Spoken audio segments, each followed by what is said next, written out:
EAGLES, Eagles.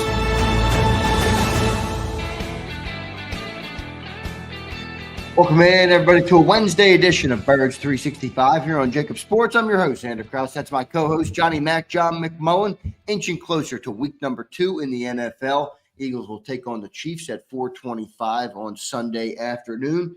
Johnny Mac, how you doing this Wednesday morning, brother?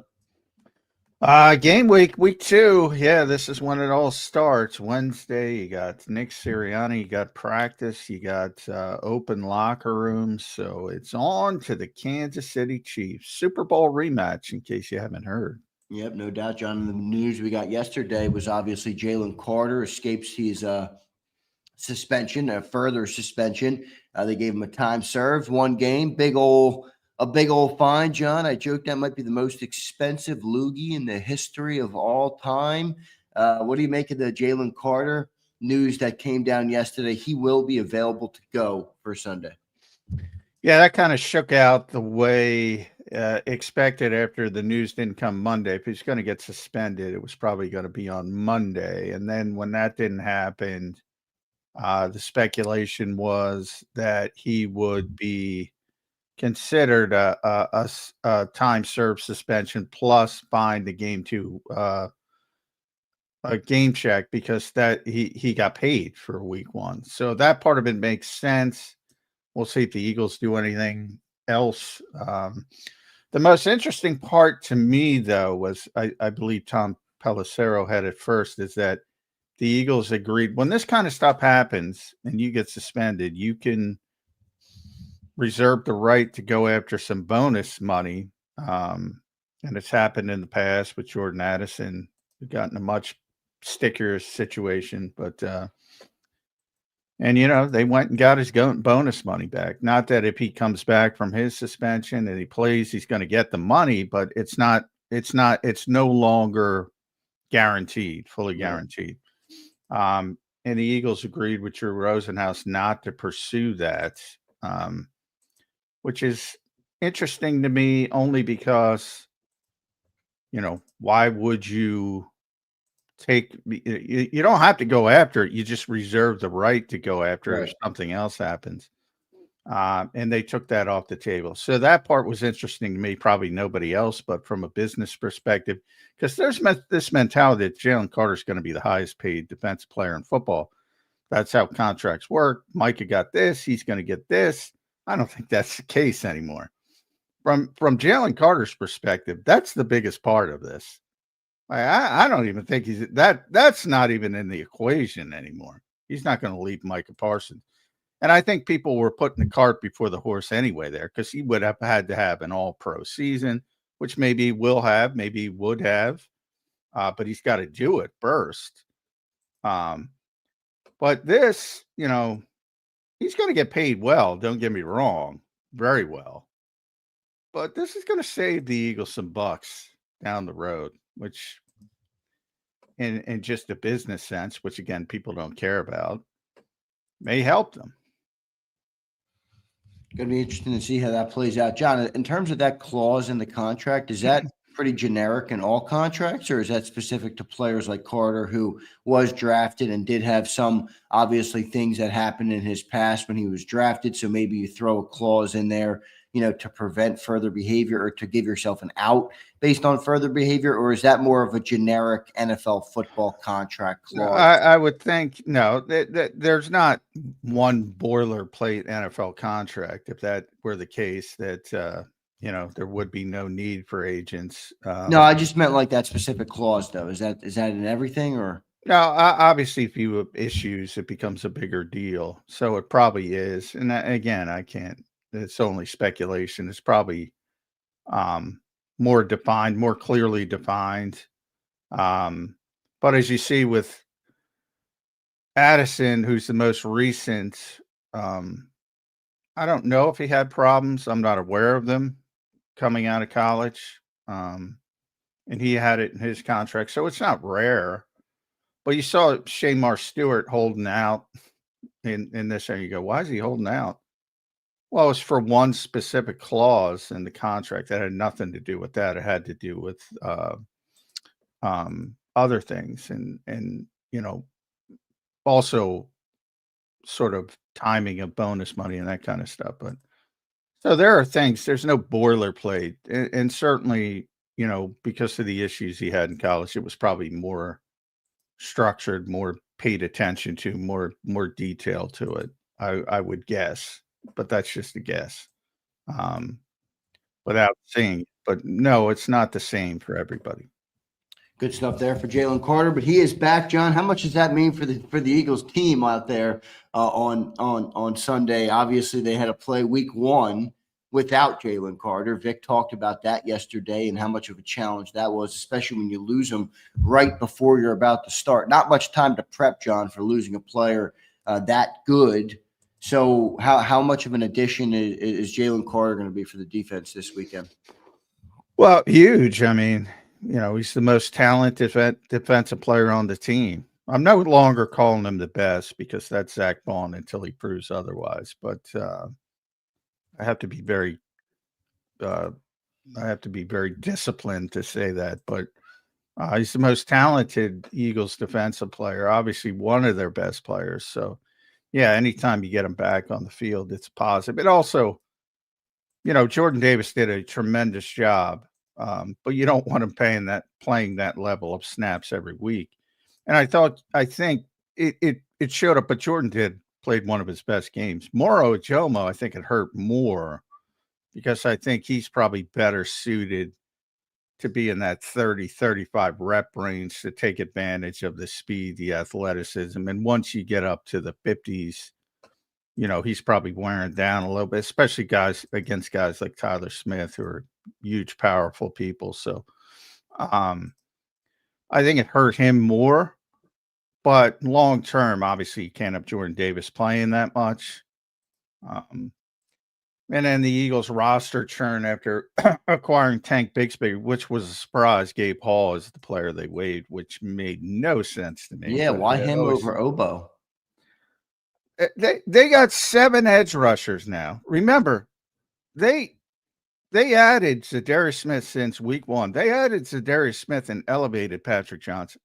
They have 7 edge rushers on the 53.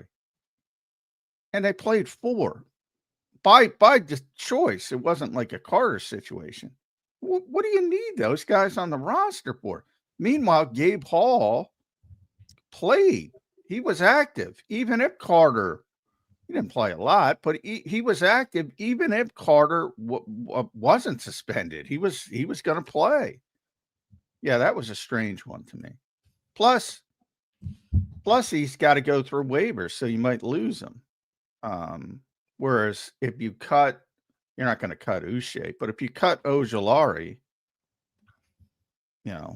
he's vested now. This is a 4th year. They moved it down to 3 years.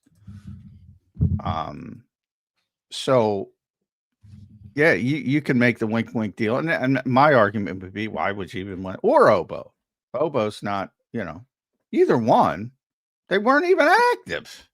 Well, Obo is 30 years old. You cut a 24-year-old DT who played in week 1. Yeah. I don't really get that. Welcome to the party. I don't get it either. Yeah. Maybe they think there's some value there to do something else. I don't know.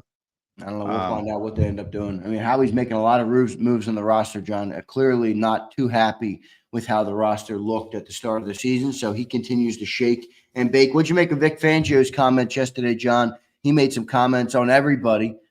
He talked about Makuba. He talked about Adoree Jackson. Vic talked about everybody yesterday. What stuck out to you, John? Well, Dory's going to start, which is going to upset some people. Yep. Pretty much said Jacorian Bennett's not ready, or certainly hasn't seen enough of him yet. So it doesn't seem like it's throw him into the deep end of the pool type situation with Jacorian Bennett. So you're going to have to suffer through Adoree Jackson. Eagles fans are not happy with that, I'm sure. I thought he did interesting point to his technique, because in theory that should be what a strength of his game at this stage of his career. So you know, that's probably not a good sign either. But to me, it tells you it's the best guy I got available right now. And with the Cooper stuff, he again said he doesn't want to move him. Preferably, the exact quote was, preferably we want to keep him at nickel. Nick Sirianni said the same thing the day prior. So I think all that talk may be a little bit overblown because they seem to want to keep him inside. And then his, wording of Makuba was interesting. He said he had a couple major busts, which is not a surprise. I mean, that's, but typically you don't hear that clear explanation. But you see busted coverages all over the place. I mean, the 2 night games, busted coverages all over the place. And Buffalo's got a bad defense, but Flores is tremendous and he does a lot of wacky shit. And guess what? Guys make mistakes and they're not in the position they want to be. And Fangio is sort of more towards not as quite as out of left field as Brian Flores, but he's more in that category of very complicated.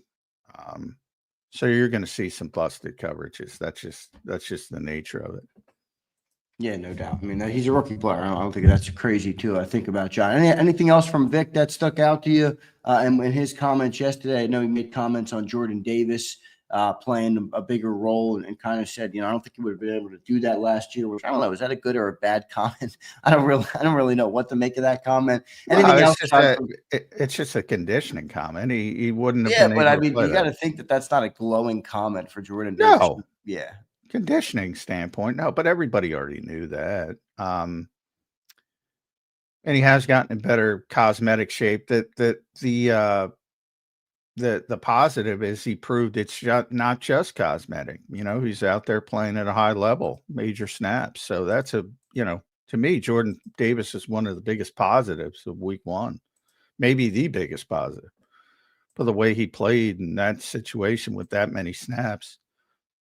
I do think I kind of chuckled at his Za'Darius Smith speak. I haven't really tracked him that much. Another indication of this mentality that Vic is running the personnel on defense is not the case.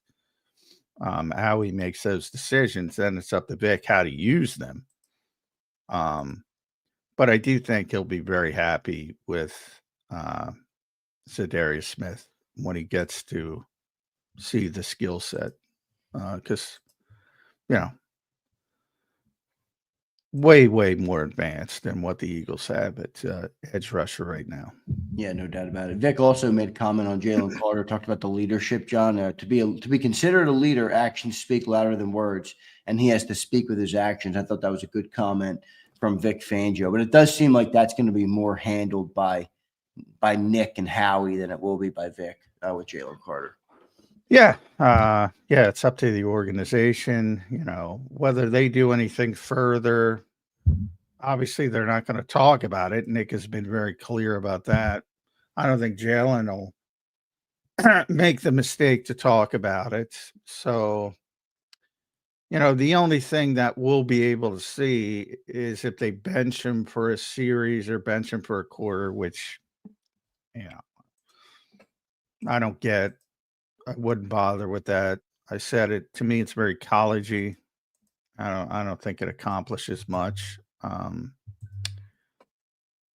to the business standpoint, agreeing not to take the bonus money off the table, I don't think that's exactly a deterrent. Well, how do you view that then? The bonus I money? view that as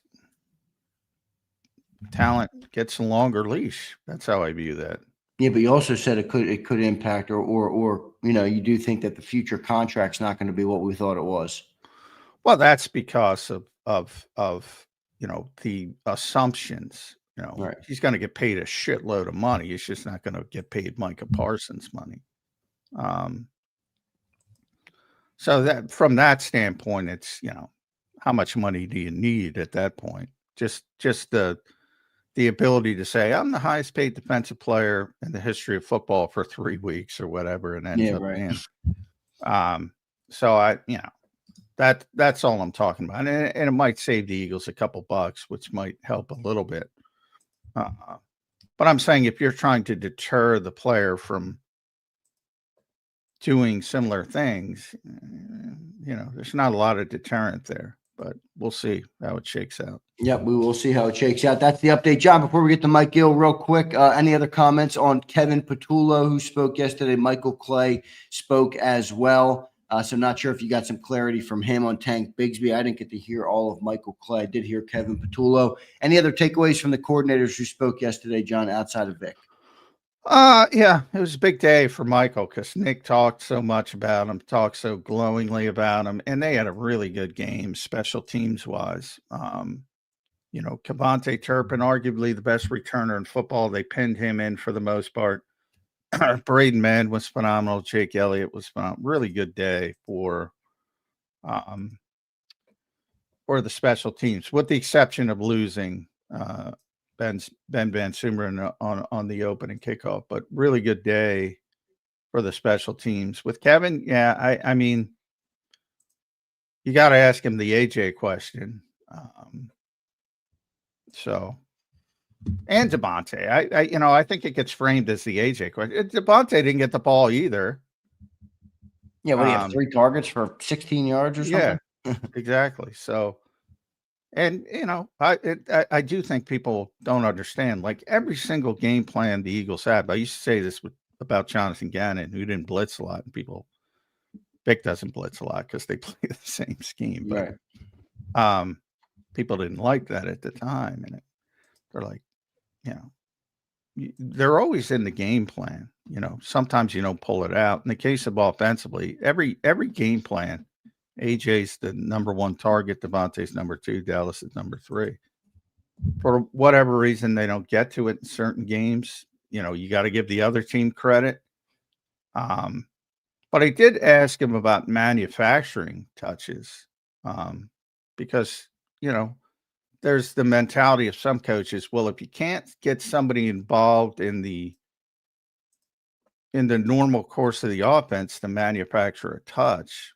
And I thought it was interesting. He said it's more about the play and the down manufacture touches than actually trying to get somebody specific the football. If it presents itself, you'll obviously want it in your playmaker's hands if you're going to manufacture a touch. But, if you're behind the chains, you want full field reads, he said. If you're staying in phase, which the Eagles were in phase. That's the key. The Eagles were in phase pretty much the whole game. That's why it looks so good to the naked eye. They weren't behind the sticks. They weren't in these backed up situations too much. And when you're in phase, you just play your game, basically, which I agree with. Yeah, good stuff there, Johnny Mac. Good press conferences yesterday from those guys, from the coordinators. Now getting ready for week number 2 versus Kansas City Chiefs. Eagles will be back out there today, practicing today, and they'll have walkthrough on Saturday. So a couple practices here for the Birds to get ready for. We'll see about them. John, you don't get much access to them, though, do you? What do you get, like 10 minutes or something? What, practice? Yeah. Wednesday's pretty good. Wednesday's like because they have a larger stretching and individual portion. Wednesday's the longest practice of the week, so it's more like a half hour, closer to half. Good stuff there. So we'll get the update on that on tomorrow's edition. Let's go to Mike Gill, who's set to join us right here on Birds 365. He joins us now. Mike Gill at Mike Gill Show. You can listen to him at 97.3 ESPN. Down the shore, follow him at Mike Gill Show and subscribe to his YouTube channel at Mike Gill Show as well. Mike, welcome to the program, brother. How you doing on this Wednesday morning? Good morning, guys. I'm doing all right. Ready to go. Eagles, Chiefs. Should be a big week, right? Chiefs. Super Bowl rematch. I don't know if you've heard that, Mike. It is a Super Bowl rematch early in the season. Chiefs don't look like a Super Bowl team, though. I joked, Mike, that the Eagles kind of broke me on the Chiefs. This looks like a descending team to me. What Yeah. does it look like to Mike Gill?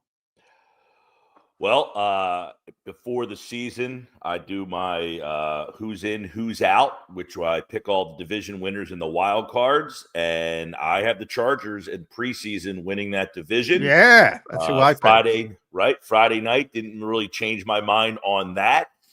I think about the Chiefs in this game, and I go back to, I guess there was a Patriot team that started 0-2 after they won the Super Bowl way back years ago. And then if this Chief team goes 0-2, the beginning of their schedule puts them in a bind where I don't want to say they won't get out of it, but I don't think they're going to be a 14-3 type of team if they lose this type of game here. Yeah. They had some injury issues. Look, we've seen this team kind of cracking a little bit. The age is starting to get them. Kelsey's not the same, explosive tight end. He's still very good, but, it just kind of feels like it. And the other teams are closing the gap has been the bigger problem for them. It's not that they're devoid of talent. It's that everybody else is kind of catching them, and their talent's kind of not moving to that next. It's hard to because they're fueled by the quarterback. They've always been a team that were like, how did they do this? You got, Smith Schusters of the world, and they never really had like these guys other than Kelsey. And a lot of times when your tight end is your main target, it's always kind of looked at as if you don't have a lot of weapons. The Eagles had that for years when they didn't have a lot of wide receivers, right? For Donovan, and the tight ends would just kind of be like his security blanket. So I think the Chiefs, and we saw it in the Super Bowl last year, their defense is not what it was. It's not this elite defense. They still got some pretty good players, Chris Jones, obviously. But I think the Chiefs the Chiefs' kingdom is crumbling a little bit. I don't want to say it's crumbled, but it's crumbling. No, I don't think it's crumbling. I think they're still a playoff team, but I don't think they're a legitimate Super Bowl contender. Now, maybe. Well, he said that last year. We've been saying that for years. Like, I don't know how they keep it. You can only keep winning one-score games for so many years before that pixie dust starts to fall apart on you. Well, maybe it's the opposite. Like last year, they were winning a bunch of fluky games, and they're winning those one-score games. And you said, this is not necessarily sustainable, but they sustained it right up into the Super Bowl. This year, I think it could be the opposite. They struggle for a while, and they've done that in the past, and then they take off late. I could see that happening if Rice gets back, if Worthy gets healthy, and they put some speed on the offense. Well, I could see them thing getting is big because they make that trade, and people are like, how do you make that trade and give them a speed receiver with him being out? That really hurts the receiving core. Obviously. Pacheco in the run game, he's a really tough runner, but he hasn't been able to stay healthy because of his running style. The offensive line was a problem in the Super Bowl last year. We'll see how that holds up. That was because of some injury situations. So, yeah, this is going to be a really interesting season for them. But, the fact that the game is there, the 425, the place is going to be crazy at 0-1. It feels like you're in a really tough spot, but you're in a spot where you can really alter, their season by beating them, and then really change the complexion of yours by starting off 2-0, with a game that really feels like if you lost this game, it's AFC, it's Super Bowl revenge type of game, but it could really tell you a lot about who the Eagles are if they can go on the road and get this one. Yeah, I think the Chiefs need it more than the Birds, to your point, though, Mike. I mean, they lost that week one game versus the Chargers. Now they're coming for a home opener. I think the Chiefs need it more. That's probably one of the things that they have in the category this week coming into the game. They need it more than the Eagles, at least it feels like they do. Yeah, I mean, and listen, I don't want to go too far down the road, but, the Eagles do play the Rams next week, a team that wants to prove that they're on the same level as the Eagles. Then they play Tampa, a team that's given the Eagles fits over the years. So the Eagles lost this particular game. You've got a couple games lining up behind them that other teams are going to be saying. What I'm saying about the Eagles is we can really dent your season right now early on if we take advantage. So I think this is a big game for Philadelphia in the event that they slipped up in one of the next two to get this. Now, they went 2-2 last year and then ended up, taking off. How many times can you go 2-2 and then take off to the extent that they did if they really want to win back-to-back Super Bowls? Yeah, I mean, you're right. I mean, the AFC part of it makes it a game that if you are going to lose, it's not that big of a deal from the standpoint of looking down the road. But they're all big deals in the NFL because you play so few games, and that's the whole thing. That's what makes them all important. So I'm sure the Eagles will want this one just as badly as they want every other one. And to your point, this first 4 games of the schedule looks like the toughest part of the schedule overall to me. So you don't want things going in a really negative direction quickly, and all of a sudden the Rams upset you, and then you got to go down to the hellhole, and you're 1-3. Could you imagine that? And it's funny because Tampa Bay has had all sorts of problems with Atlanta. I think Atlanta beat them both times last year. Yeah, This time they go to Atlanta, and they're not even at full strength, and they beat the Falcons. That Tampa Bay team, the rookie receiver they added, if they get Godwin back, they're going to have 3 really good weapons. That Tampa Bay team is always seemingly, because that division is just so, nobody looks at that division and says there's a really good team there because all those teams kind of stink. But that Tampa team, as the Eagles have known, they've given them problems, but they might give other teams problems this year now. Yeah, they're going to be good. I like that team a lot. Mike, what'd you think of the Week 1 win? I mean, I don't want to go backwards. Obviously, we're prepping for the Chiefs game, but we didn't have a chance to talk to you after the Eagles played that opener on Thursday night. Kind of a crazy game, Mike, that had a little bit of everything. What were some of your takeaways on the game, the way the Eagles looked, the way the defense looked, something that we've talked about a lot this season? What were your takeaways from the game last week? Well, a couple things. One, obviously it's week 1. No one's played. You don't look like you're Chris. You don't look like you're at your optimal level. But one of the things that I think you should be able to do, even in week 1, is do something that the Eagles were able to do last year consistently and weren't able to do Thursday night, which is run that game out. Usually in the fourth quarter, when that offensive line has been beating you up all day, you hand the ball to Saquon, 7-minute drive, game's over. Now, they had an 11-play drive. It didn't really go anywhere. They only got like 35 yards on that drive. They punted. Then they got the ball back and went 3 and out. Normally in that situation in the last, with the Saquon Barkley turnaround, he either bangs for a long 50, 60-yard run or that line just keeps the sticks moving. And I thought that was an interesting part of the game where I'm watching it and you're standing here. Well, it was like 12:30 at night, so I wasn't standing anymore. But I'm saying they're going to run this game out. This Dallas defense, and they even talked about it during the broadcast. Can the Eagles' big offensive line wear down this smaller Dallas team? And that was something that I thought, man, this is not like something that last year they were able just to end that game. So that was one thing. All the other stuff, A.J. Brown not being a factor. Last year I remember having this conversation probably right here with you guys. Oh, Devontae Smith got no targets in game 1. And that was like a huge thing. How come they didn't throw the ball? Who the hell cares? They won the game. Who cares who gets the ball? 5 weeks from now, you got to remember that A.J. Brown had no catches in the first week of the season. No. So I like the fact that they won a game, and Dotson was a key factor. I don't want to say key. I mean, he was a big factor in the game. He had a huge catch, but that's what the third guy needs to do. Make a play that breaks the backbone of the other team. You don't have to have 10 catches, but make the one catch you have be the one so that was something. The fact that one thing we always say, oh, they got to get Goddard involved. When's Goddard's week? He had 7 catches. So they had Dotson.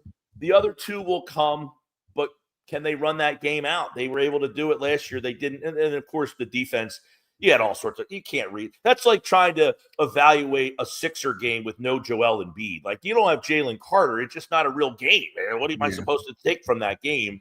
Now, I will say – that with Jalen Carter out, obviously it didn't go well, but they really settled in after that and fixed it and figured it out. But the first half was a mess, them trying to figure out what to do without him. The Adoree Jackson thing, I've said all along, I think Jacorian Bennett will probably be the guy that ends up taking over that job. And I thought Bennett did a nice job in the small sample size that he had. He comes up, he closes, man. He's got some closing speed, and he'll tackle you. He's a guy who will He'll let you catch it, but he comes up and makes a tackle. So a lot of evolution we'll see on defense with Carter out there this week. But those were some of the that was my quick takeaways from the game. Yeah, pretty good. I'm 48 years old. I don't know how I remembered back that far. Yeah, that's tough. I've already turned the page. And that one of the big page turners was Za'Darius Smith. I think a clear indication. Hey, edge group isn't good enough. Had to bring somebody in.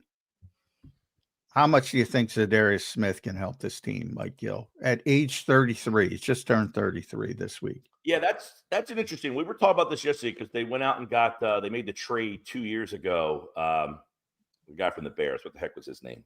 Robert Quinn, who had been coming off of a season the year before. 19 sack season.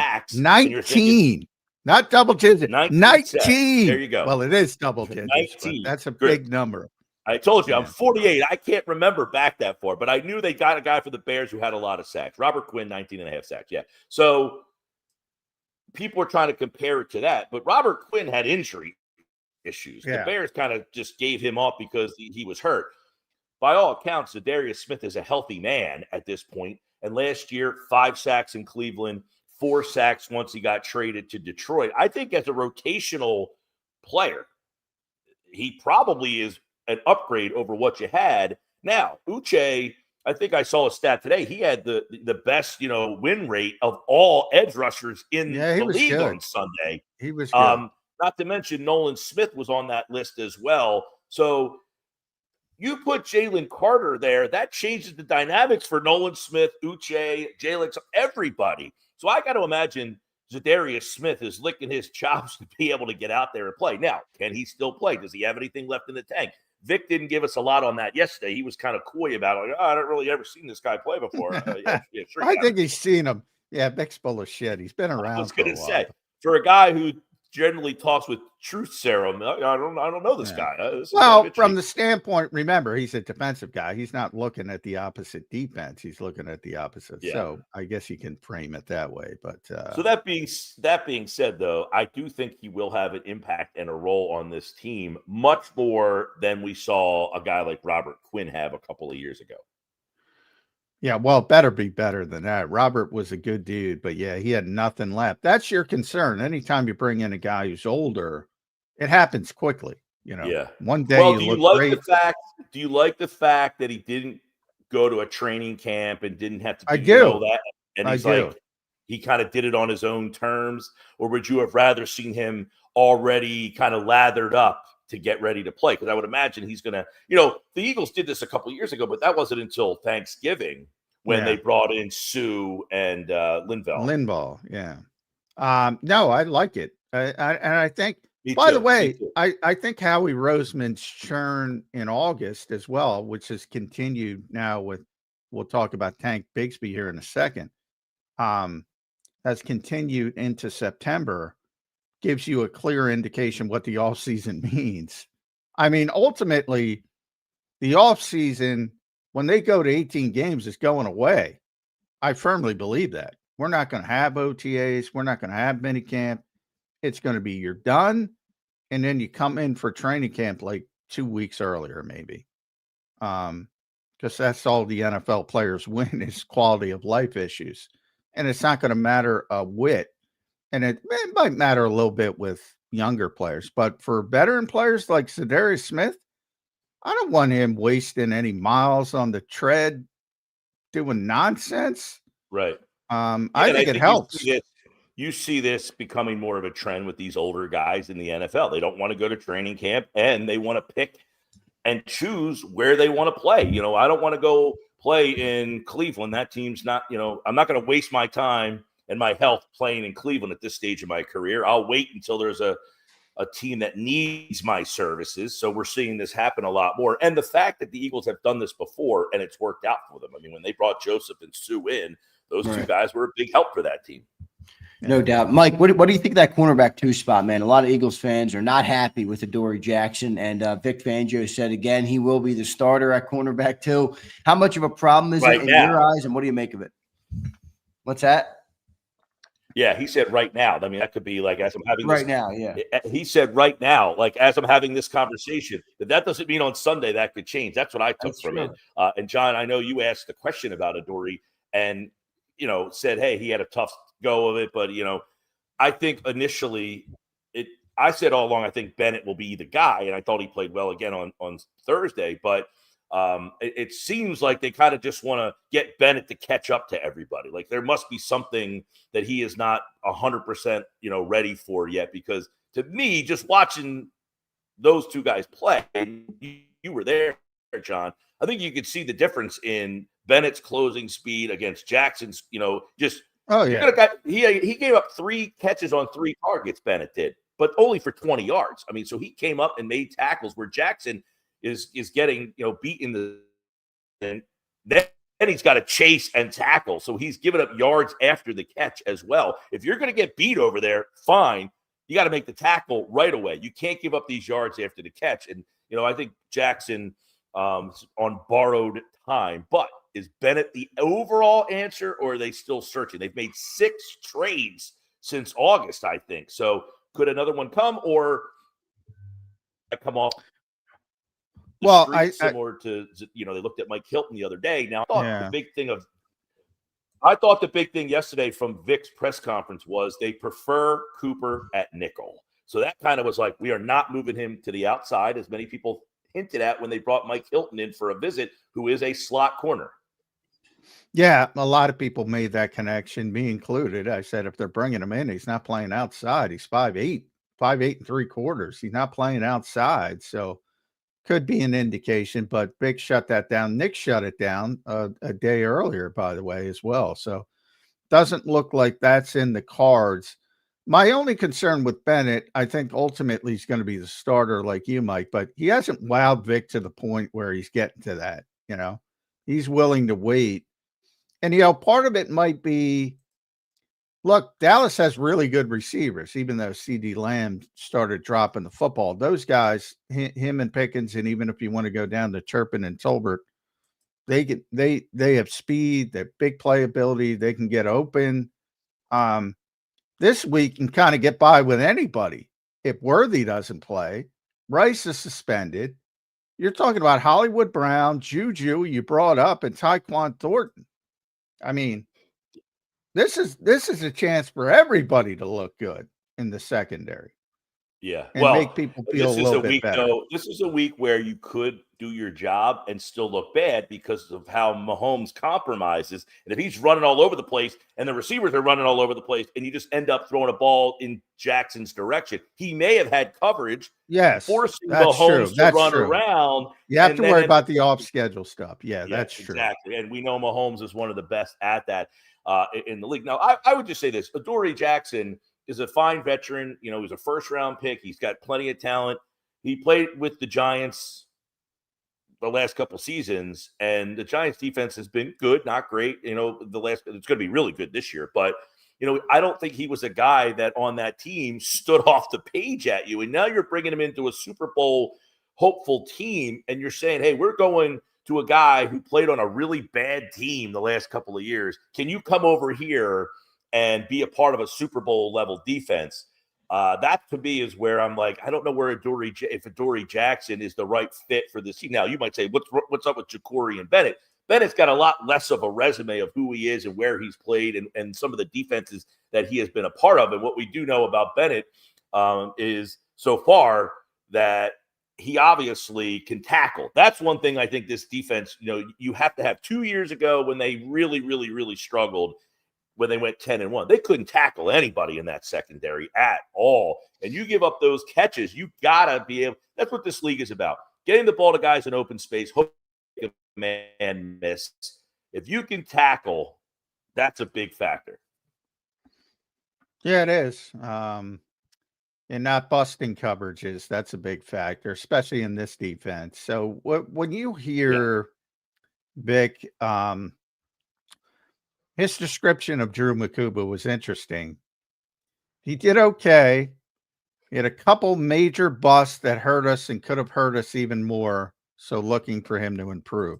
When you're that honest, that's rare. you'll never hear Nick Sirianni say somebody had a couple busts or somebody ran wrong routes. He might. Yeah, he did do it once early in his career with Jalen Reagor, explaining other guys did not do their job on a particular play. Other than that, I can't think of him sort of throwing anybody under the bus, and probably learn from that. What do you think of that sort of tough love, if you want to then say, he had a couple busts, which I don't think is bad personally. No, listen, I would imagine too, and I don't, but I think it's okay for the coach to say, hey guys, listen, when I go talk to the media, I am going to say some things. I want to tell you right now, I'm being upfront with you, but I don't want to, you guys to take any offense to this. I'm just going to, I think you can have that conversation behind closed doors to let you know, hey, I'm going to bring this up, but we know we're working with you on this. Makuba's a rookie. He missed some time in training camp.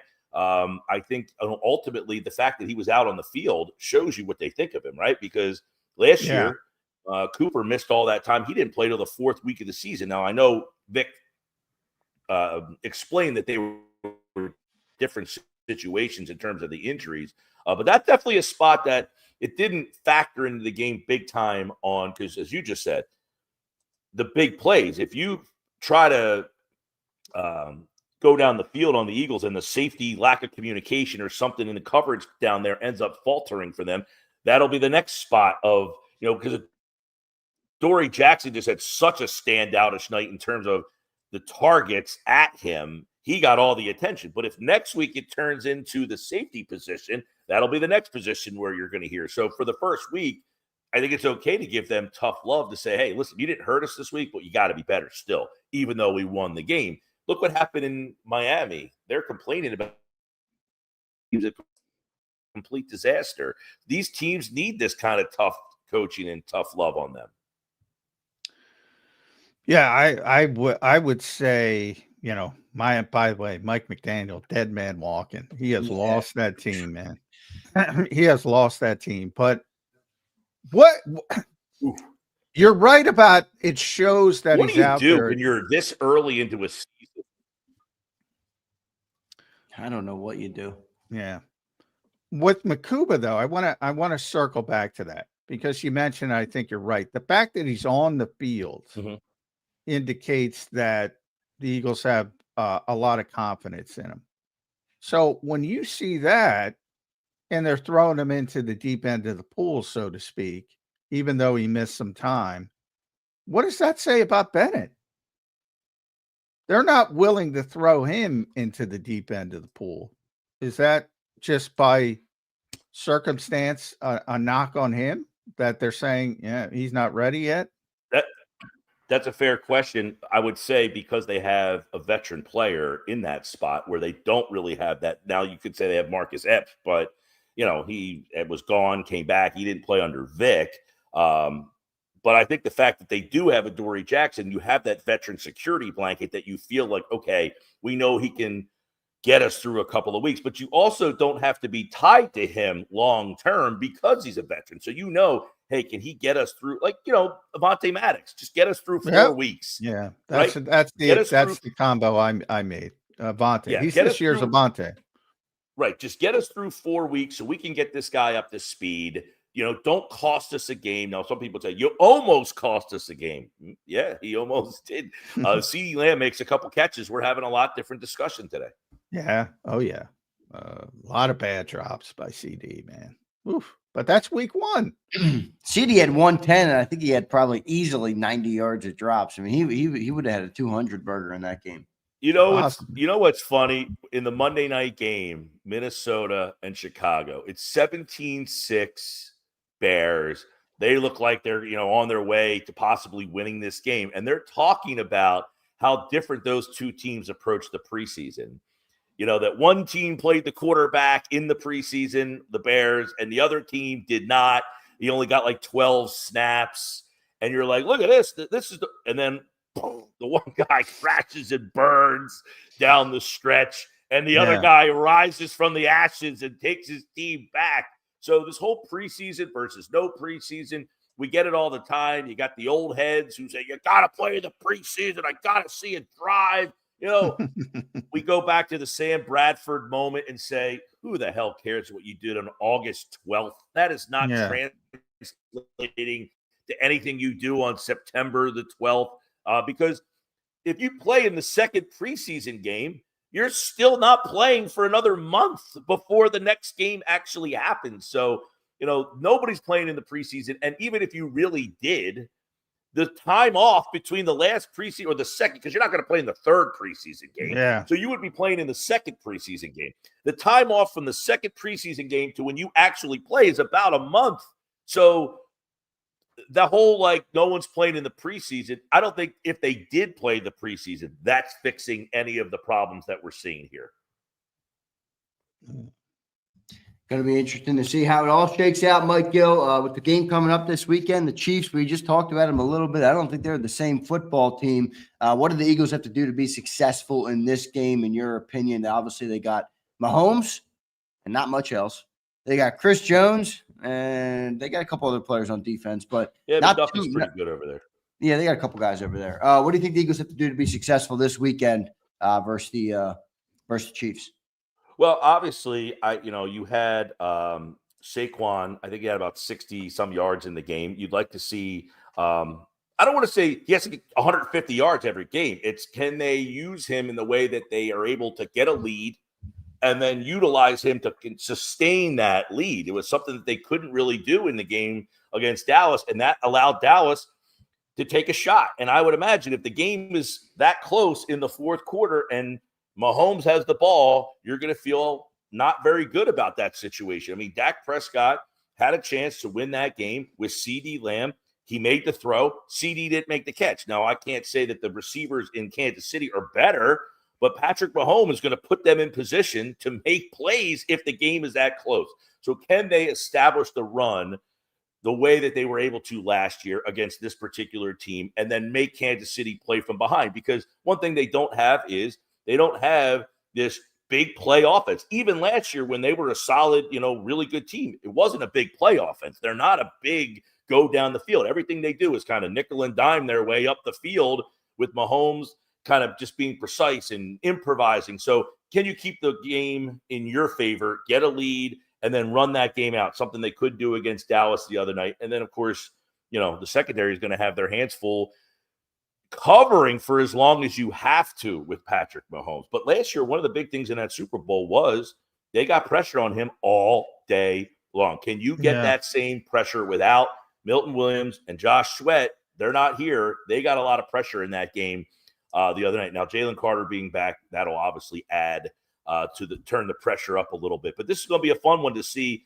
All right, you had no Carter, now you do. What does that do for Nolan Smith, Jalix Hunt, and that front four to see if they can dial the pressure? Because in the second half of that Dallas game, they had to send an extra guy, and they don't generally like to do that. Yeah, they don't, and they had to do it for the run game as well to put Jahad Campbell back to put him on the front to sort of turn it from a 4 to 5 man front, which he prefers not to do. So, yeah. a lot of things you have to clear up if you're the Eagles, no question about it. But you brought up Barkley there. I haven't talked about him that much because I thought he was fine. I didn't think there was any issues, but a lot of people are panic stricken because he averaged 3.3 yards per carry. He averaged 6.2 yards per carry last year. What's wrong?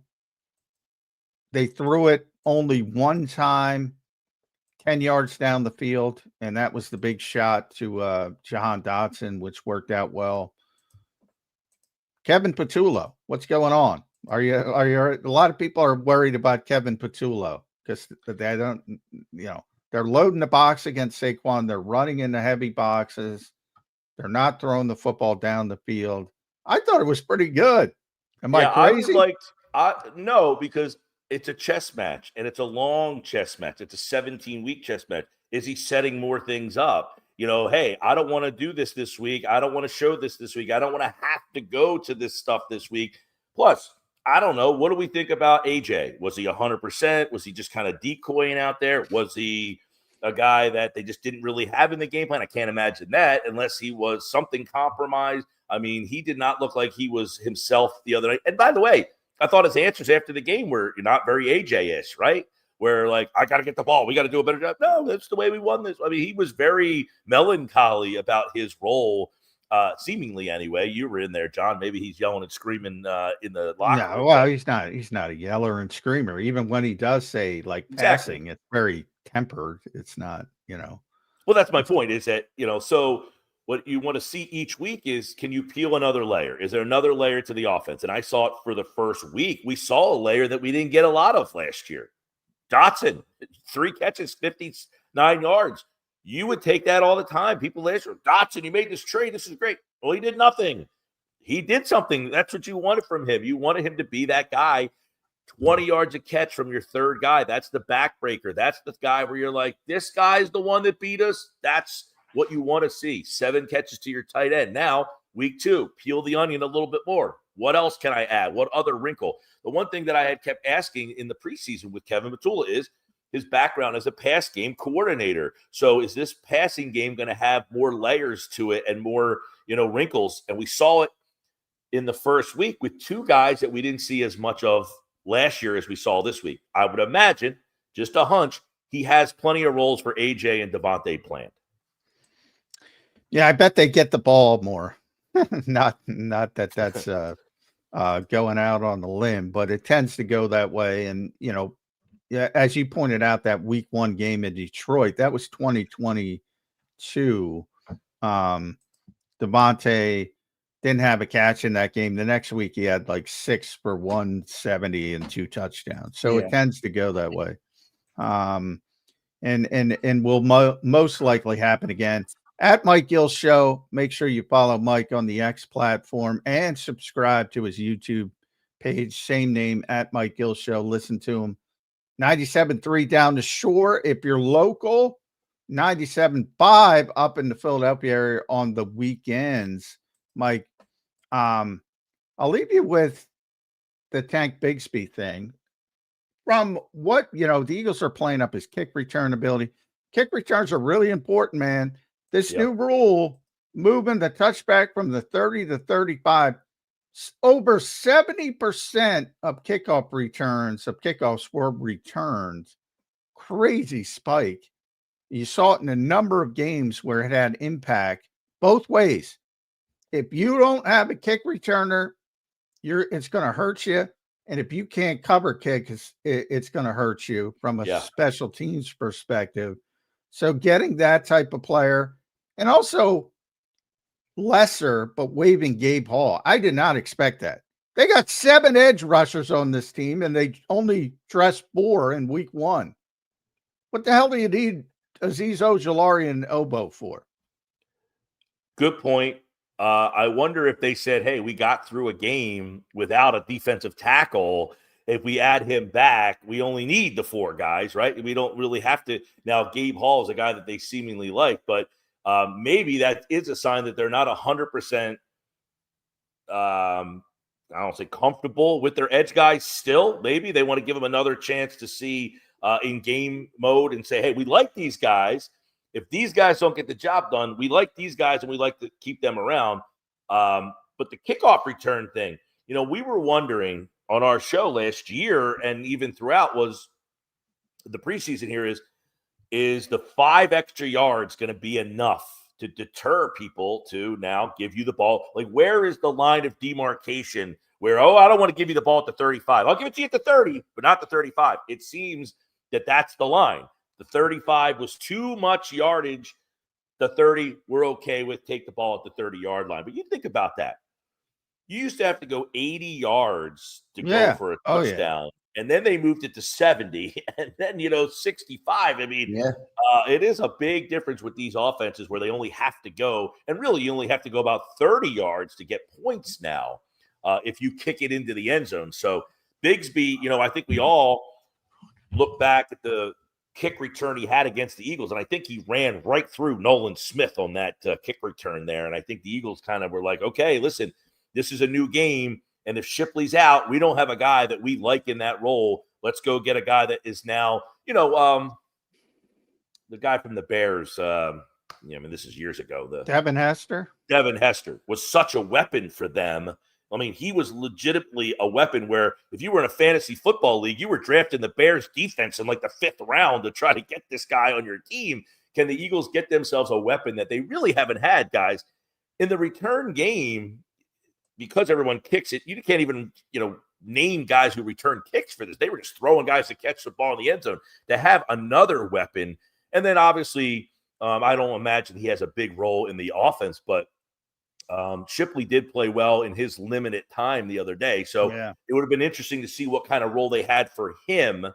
And now that role is gone. Does that role go to Dillon, or do they try to incorporate Bigsby into that role? I think they're going to try and incorporate Bigsby. I know it's talked about as the kick returner, but I don't know. The guy ran for almost 800 yards behind the Jags O-line. What can he do behind the Eagles O-line? I'm thinking 1,000 plus at least if he got the reps. I don't know. We'll see what they use him for, but I do like the addition. He has a nose for the end zone. Yeah, and he runs hard. That's what I like about him. He runs real hard. Well, his nickname is Tank. I said yesterday on the show and after you left, John, what an iconic NFL running back name. Tank Bigsby. That's like a perfect name for an NFL running back. Yeah, it's like Tank McNamara. What did he say? Because his helmet fell off or something, and when he was playing Pop Warner, his helmet fell off. His mom said, "You look like a tank out there with your helmet running through people still." Yeah, I gotta look into that story. Mike, good stuff, man. Appreciate you doing it. Last week I had a text you. I forgot to get it. You got a prediction for the game? I know it's a little early. Last week we had the game Thursday, so you reserve the right to change on your program. But what way you leaning here on Birds 365 on a Wednesday? Well, I mean, this is a tough spot, but I feel like if Philadelphia is really a special team, they find a way in this type of game against a team that is obviously on the ropes here. Now, you would say the other side, this is a championship team that doesn't want to give it up. They're 3-time AFC champions, 2 Super Bowls in that mix as well. Plus, this has been the premier team in the AFC West. They lose this game and the Chargers happen to win. The Chargers play the Colts, I think. One of those teams is going to be 2-0, so that's a fun game. But I think if Philadelphia is special, you go on the road and you win this game. Like you say, look, people, you're not going to question us. We're the best team in this league. And this is the kind of game you prove it. This will be the most watched game of the entire weekend, 4:25 Sunday on Fox. And I think Philly is just a flat-out better team. Home, road, doesn't really matter in this situation. They're a better team, and they win the game. I agree. Mike Gill, good stuff, brother. Appreciate you joining in today. Make sure you guys follow him on all his platforms at Mike Gill Show. Listen to him on 97.3 and 97.5. Mike, thanks for being here today, brother. We'll talk to you next week. All right, guys. See you. All right. Thanks, bud. Joining us right here on Birds 365. Great stuff from Mike Gill. I love talking to Mike Gill. He is a wealth of knowledge, and he can talk, which I love about Mike Gill. So good stuff there. Appreciate everybody for being here today. We got a great crowd in here as always. Hit that like button for us, everybody. We've been killing it on the like button. We got to get to 200 before the live ends. So with 664 of you on YouTube and over 1,100 on all the platforms, let's get to over 200 likes on YouTube. Appreciate you guys for being here this morning. Brian Pumper checks in. What's up, Pump? Super chat. He says, J-Mac, how do you say the Chiefs are not contenders after their week 1, but watch our dog shit performance and say Super Bowl? Our game plan was shit water. Wow. Come on, Pump. Did I say that the Eagles are going to the Super Bowl? Have I ever said that? No, that doesn't sound like a Johnny Mac comment. I said they're legitimate Super Bowl contenders. I don't think I even said Kansas City, I think, is still making the playoffs. I don't think they're a legitimate Super Bowl contender. So again, lack of context, but that's what I said. And I stand by it. I don't think Kansas City's a legitimate Super Bowl contender this year. Maybe it changes. Maybe they prove me wrong. They proved me wrong in the past. But, the Eagles kind of broke them last year. And it looks bad from a skill position perspective. Maybe Rashee Rice gets back after suspension. Maybe he changes things. Right now, it's too difficult on Patrick Mahomes for the Kansas City Chiefs. And for the Eagles, they did not play, as clean a game as they would want to week 1. Guess what? Did you watch any of the other games? One thing Nick Sirianni said about week 1 that prove to be 100% accurate, there's going to be drop passes and there's going to be missed tackles all across the league. And that's a testament to less preparation, less practice time, all that kind of stuff. But that's not just in Philadelphia. That's everywhere. Guess what? The Eagles didn't drop passes. CD Lamb dropped passes. Now, CD Lamb's probably not going to drop those passes in week 8. So from that standpoint, you're probably lucked out a little bit. I think that's fair to say. But drop passes. Eagles had a couple missed tackles. Not a bunch, but a couple missed tackles. But if you watched other games, same stuff. Drops, missed tackles. A lot of that in week 1. Pump, thank you, brother. Another super chat from Brian Pumper. Appreciate your pump. Even though you're goofy this morning, I still appreciate your super chats as always, Mr. Pumper. He says, Goopy this morning. Yeah, come on, that's his shtick, Goopy.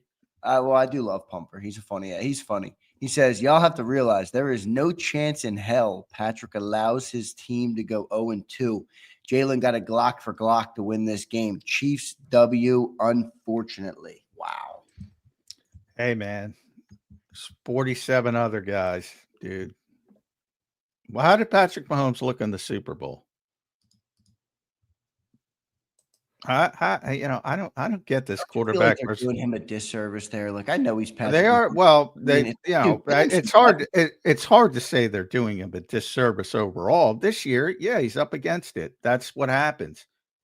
He's still one of the best quarterbacks, but his supporting cast isn't as good. So he's not as good. I don't. I could be doing this and I'm not going to be doing it because I'm too old. But Evan, I'm never going to get through the people. I've already come to this. It ain't quarterback versus quarterback. Then it'd be really easy to pick these games. Really easy. Number one, you're at the mercy of your offensive line. If you can't block people, you can't play offense. You saw that in the Super Bowl. Number two, if you don't have skill position players, you're not going to have consistency with a good offensive line, because then it's about, and you saw it in their opener. He made a couple awesome off-schedule plays, and you go, wow, how can he do that? Yeah, but the consistency is not there because guys aren't getting open, and you have to go off schedule. But this mentality of quarterback versus quarterback is just, I always say it's LCD stuff, least common denominator. Low-hanging fruit. It is. I don't know how many times Nick Sirianni says it, ultimate team game. On the inscription of the Super Bowl ring, can't be great without the greatness of others. They're all cliches. I get people are tired of hearing them because he says them so much, but they're not untrue. Jalen Hurts is having a great run. At some point, if he plays long enough, because this is a cyclical industry when it comes to talent, he's going to play with a supporting cast that isn't as good, and he's not going to look as good. It's just the way it works. They didn't do enough. They're not doing enough over there in Kansas City with the weapons. I mean, come on. I know it's Patrick Mahomes and he's done good, but dude, get the guy a fucking weapon. He's got nobody out there. He's got. Well, it's not their fault that Rice got himself suspended because. Yeah, but even if Rice was there, you think Rice is Rice good enough to give Patrick Mahomes and then feel good about what you gave him? Well, I think they're a lot better with Rice and Worthy. Well, certainly. They're definitely better with Rice and Worthy. But those two guys are A.J. Brown and Devontae Smith. No. Higgins and Jamar Chase. But they're dangerous at least. Yeah. And he's got a chance to be a good player if he stops being a knucklehead. I mean, Rashee Rice was, he was looking like he was going to be something. So yeah, I think that makes him a lot better if he's out there. When he gets out there, and Worthy got hurt, the friendly fire thing. So, and he's, at least he's very fast. So at least he brings the ability to stretch the field. You have to respect it, his speed. So when they get those guys back, it'll be a little bit better. But yeah, they're not in a top pantheon of wide receivers in this league, but they'll be a lot better. Right now, they have nothing at wide receiver. It's basically Hollywood Brown, Juju Smith-Schuster, who can't run at all, and Tyquan Thornton. And I say that for a receiver. For a normal person, because I always get a kick out of when people don't understand. For an NFL wide receiver, he can't run. For a normal person, he runs very well. But hopefully you get my point. That's not good enough. Yeah, I agree. John, how much are you thinking AJ Brown's going to be an impact this week as compared to what he was a week ago?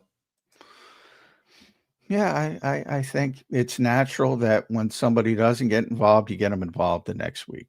I think it's just, they'll work to get them involved early. And it wouldn't surprise me if the first play of the game stay AJ Brown. That's what happened with Devontae in the Detroit situation. Yep. AJ didn't look himself in that game, though, John. Well, yeah, a lot of people said that, and perhaps the hamstring is still an issue. Those are, you see George Kittle he's going to be out 3 to 5 weeks. Saw Cashman on Monday night. I wouldn't be surprised if he's out a month.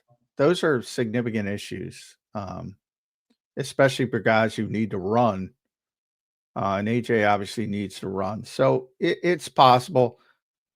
I don't think the Eagles would have played him in week 1 if he wasn't ready. So I'm not buying this decoy stuff. I think because they didn't get Devontae the ball either. I think that is lost in all of this for whatever reason. And you get part of it is Dallas probably did a good job. It seemed like they did a good job taking away the first read. And they did a bad job with pass rush discipline. So they did a good job taking away that first read. And then Jalen saw, well, hey, the entire left side's open. I'm just going to take this free yardage. So I think it's, all games have personalities. And I think that was the personality of the game. I do not believe the Eagles would have pushed them on the field for week 1 just to be a decoy. Me neither. So we'll see how that shakes out. Good stuff, everybody. Appreciate you all being here. Hit that like button for us. I think we're inching closer to that 200 number. All right. Appreciate Prince for keeping track of that in the chat. Thank you all for being here. We've had a lot of good crowds recently. Birds 365 is growing quickly. So we appreciate all of our great community here. We'll take a quick commercial break. And when we come back, all right, we're going to get ready for BLG. He's going to join us in hour number 2. I do have one question for John before we get to BLG, so we'll do all that coming up next on Birds 365.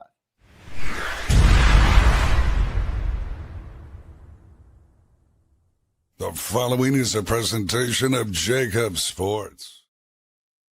If you're a small business owner or you work for a company that loves the Birds, you need to react fast before we've used up our entire ticket allocation. And here's why.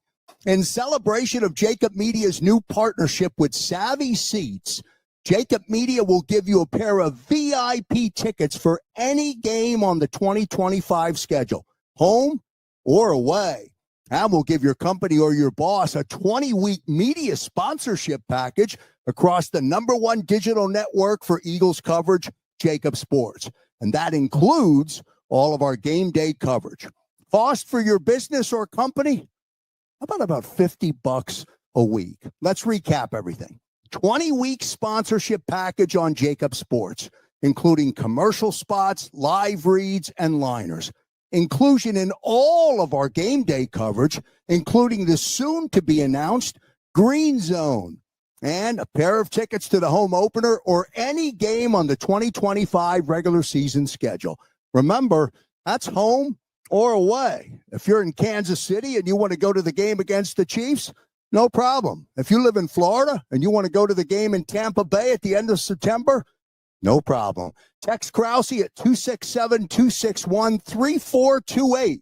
That's 267-261-3428. And remember, do it quickly before this incredible gift is gone. JAKIB Sports and Savvy Seats puts you right in the action with VIP seating, as we are proud to announce our partnership for the 2025 season with Savvy Seats. Text Krause right now at 267-261-3428. That's 267-261-3428. And pick your game today. If you own a company and you're not producing a podcast, you're missing out. The public consumes messaging when they're ready. Join the professional podcast network of companies and let JAKIB Media Partners put you in the podcast arena. Come to our professional studio, or we'll come to your place of business and professionally produce your company podcast. Call JAKIB Media right now at 267-261-3428. 267-261-3428. EAGLES, Eagles.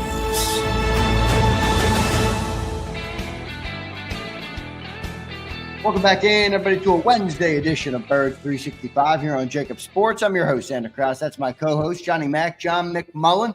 A Wednesday edition as we inch closer to that Week 2 game, Eagles versus Chiefs. It's 4:25 on Fox on Sunday. John, I'm going to talk a little bit about that game before we get to BLG, who's coming up in about 5 minutes here. What type of impact, or do you think he will play at all, will Tank Bigsby have in that game? Do you think he's going to dress and play in that football game? Good question. I think he will.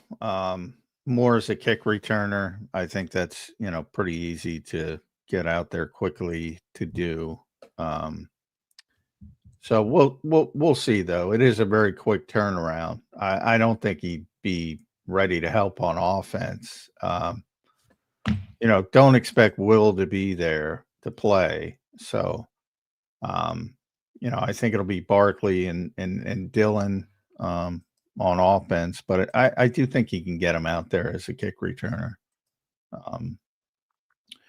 And if catastrophe happens, you might have to play him, but you don't want to see that. Obviously, it's going to be very difficult to learn an offense in a couple days. But kick return is basically just inside zone, outside zone, and follow your blocking. So they should be able to get him up for that. What do you know about Will Shipley so far, John? I'm seeing a lot of things about him, and I can't tell what's confirmed, what's not, who's real, who's fake. Some people say nothing is confirmed, but he's got a rib injury. Thought is it's broken rib. D-Gun put out it's a broken rib, so you can trust him. So I think he's going to miss some time. Obviously, he's not going to miss 4 games because they would have put him on injured reserve and not had to waive Gabe Hall. So, and who knows if it's not serious, if you can play through it, you can play with a flak jacket. But my guess would be that he would not be available for this game. And that partially also explains the trade for Bigsby in the short term to get him out there as a kick returner, which is, again, I know nobody cares about it, but it's a far more important role. If you watched any of Week 1, it's not just standing back there and taking touchbacks. It's you got to return the football 75% of the time. Maybe that changes. Maybe people give up too many big returns and they start saying, screw this, we'll give them the 35. But I think that will be teams that are just bad at kick coverage. And you kind of saw that on Monday night. Minnesota wasn't doing a good job. They started just kicking it out in the end zone.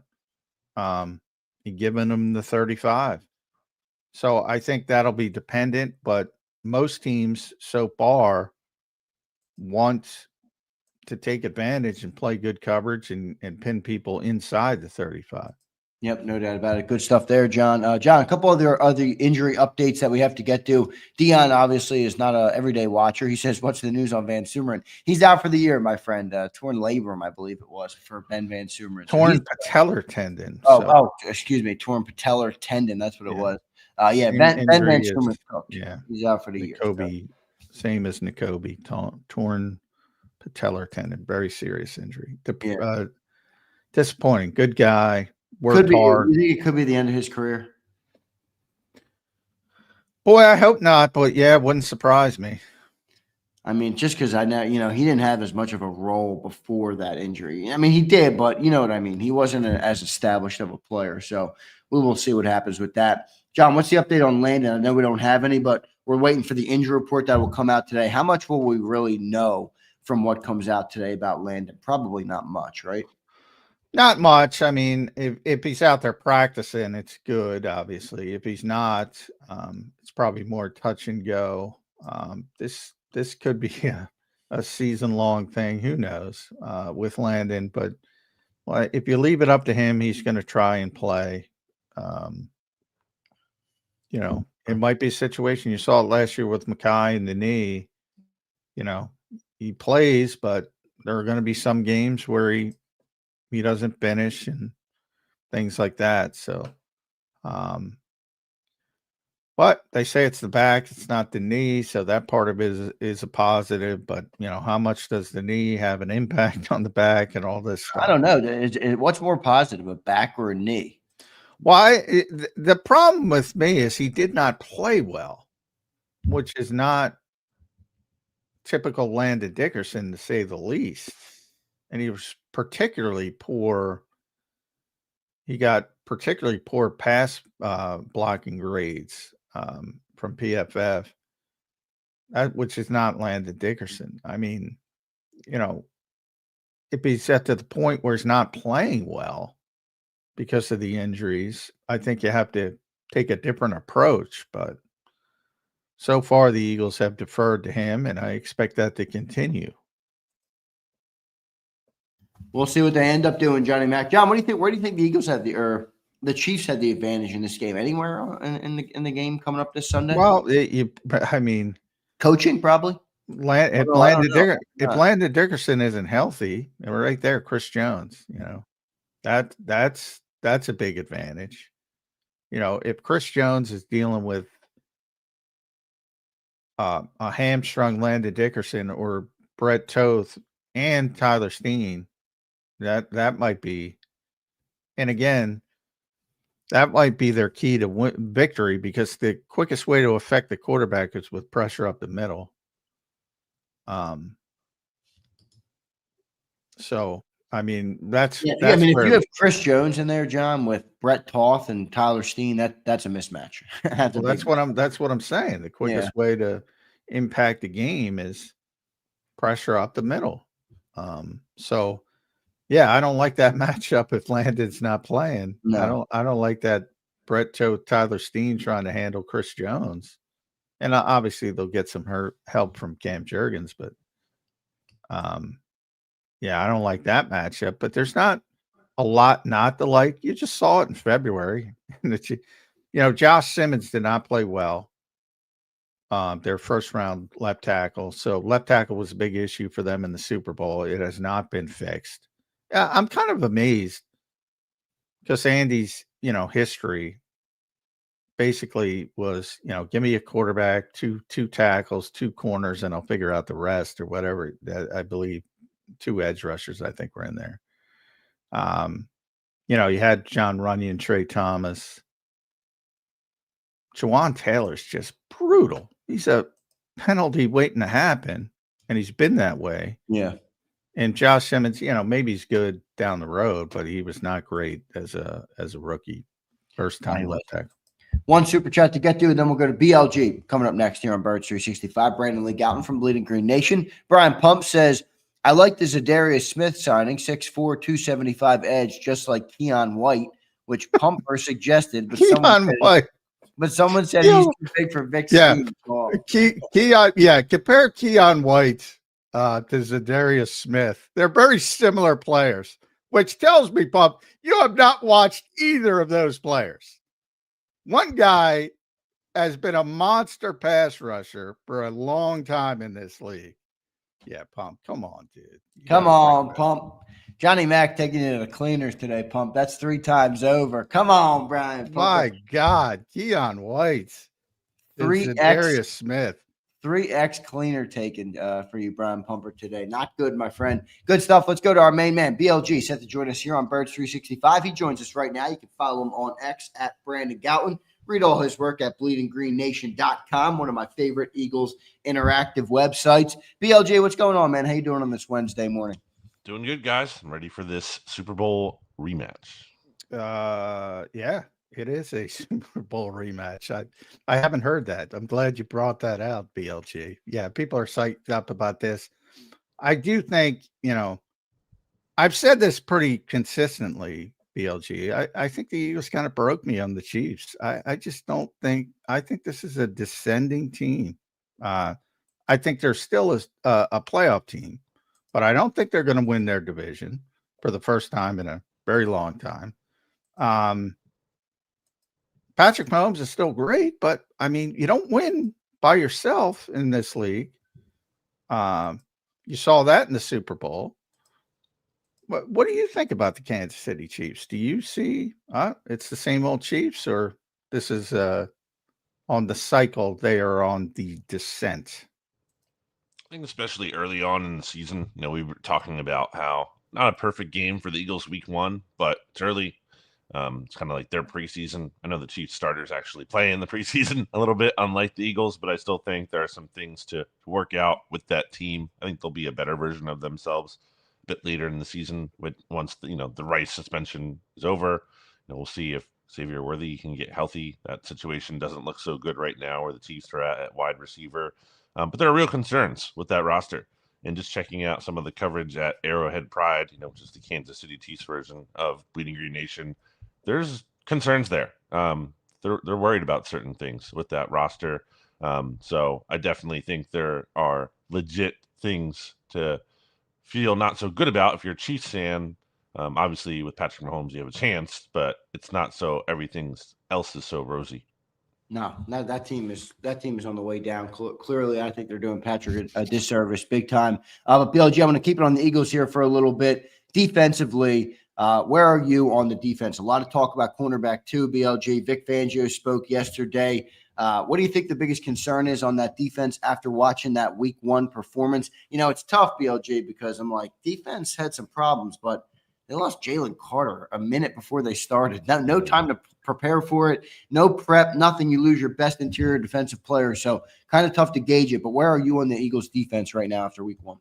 Yeah, we can't sit here and talk about how good Jalen Carter is all offseason and then say it doesn't matter when he gets ejected early into the game there like he did, which is dumb, but certainly not Vic Fangio's fault. So, obviously they're going to be better with him in here. But in terms of concerns with this unit, I mean, it's the same thing we've been saying all summer long, all season long.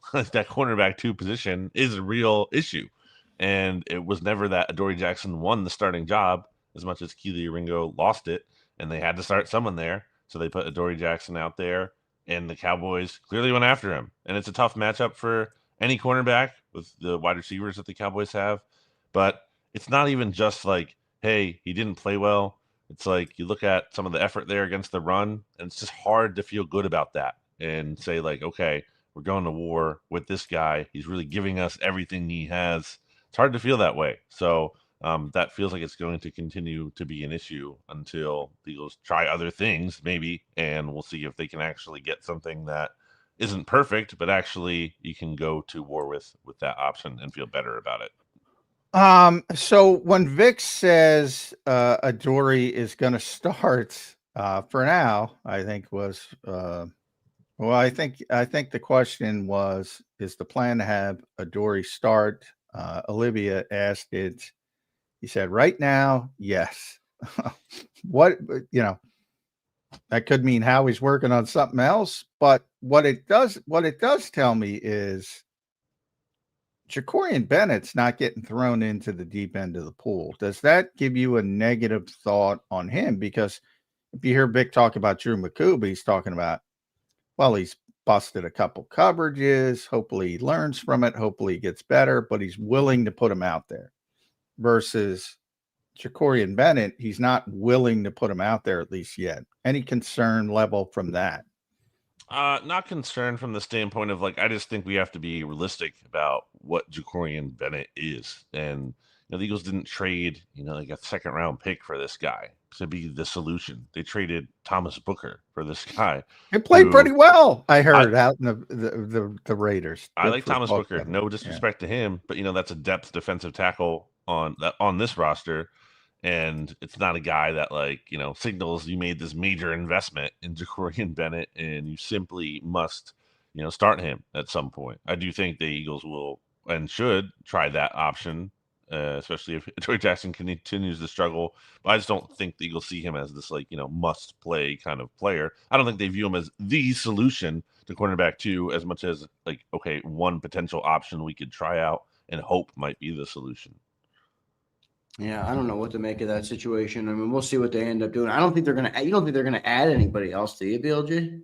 It just feels like it's not that they can't, right? But when you add Bennett like they did, though, it feels like okay, that's one of your moves there that you're making. Like if you really wanted to get more serious at that spot, when you knew there was a concern there, well, then why didn't you do more at that time? Yeah, the only other thing that we've seen here, and it doesn't look like any kind of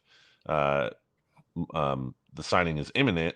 With the Eagles worked out Mike Hilton earlier this week. If you want to put him in the slot and move DeJean outside, but Vic Fangio seems to have no interest in moving DeJean to the outside. Nick said the same thing Monday, essentially. So yeah, that didn't. And maybe they got to look at Mike Hilton and said, all right, yeah, that's not going to work. Who knows how these things work? But it doesn't look like Cooper outside is going to be the answer, at least short term.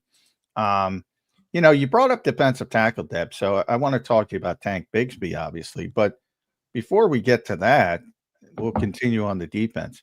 Why is Gabe Hall the guy getting waived? You got 7 edge rushers, and 2 of them weren't even active in week 1. Now you add Smith and Patrick Johnson to the 53. What's going on, BLG?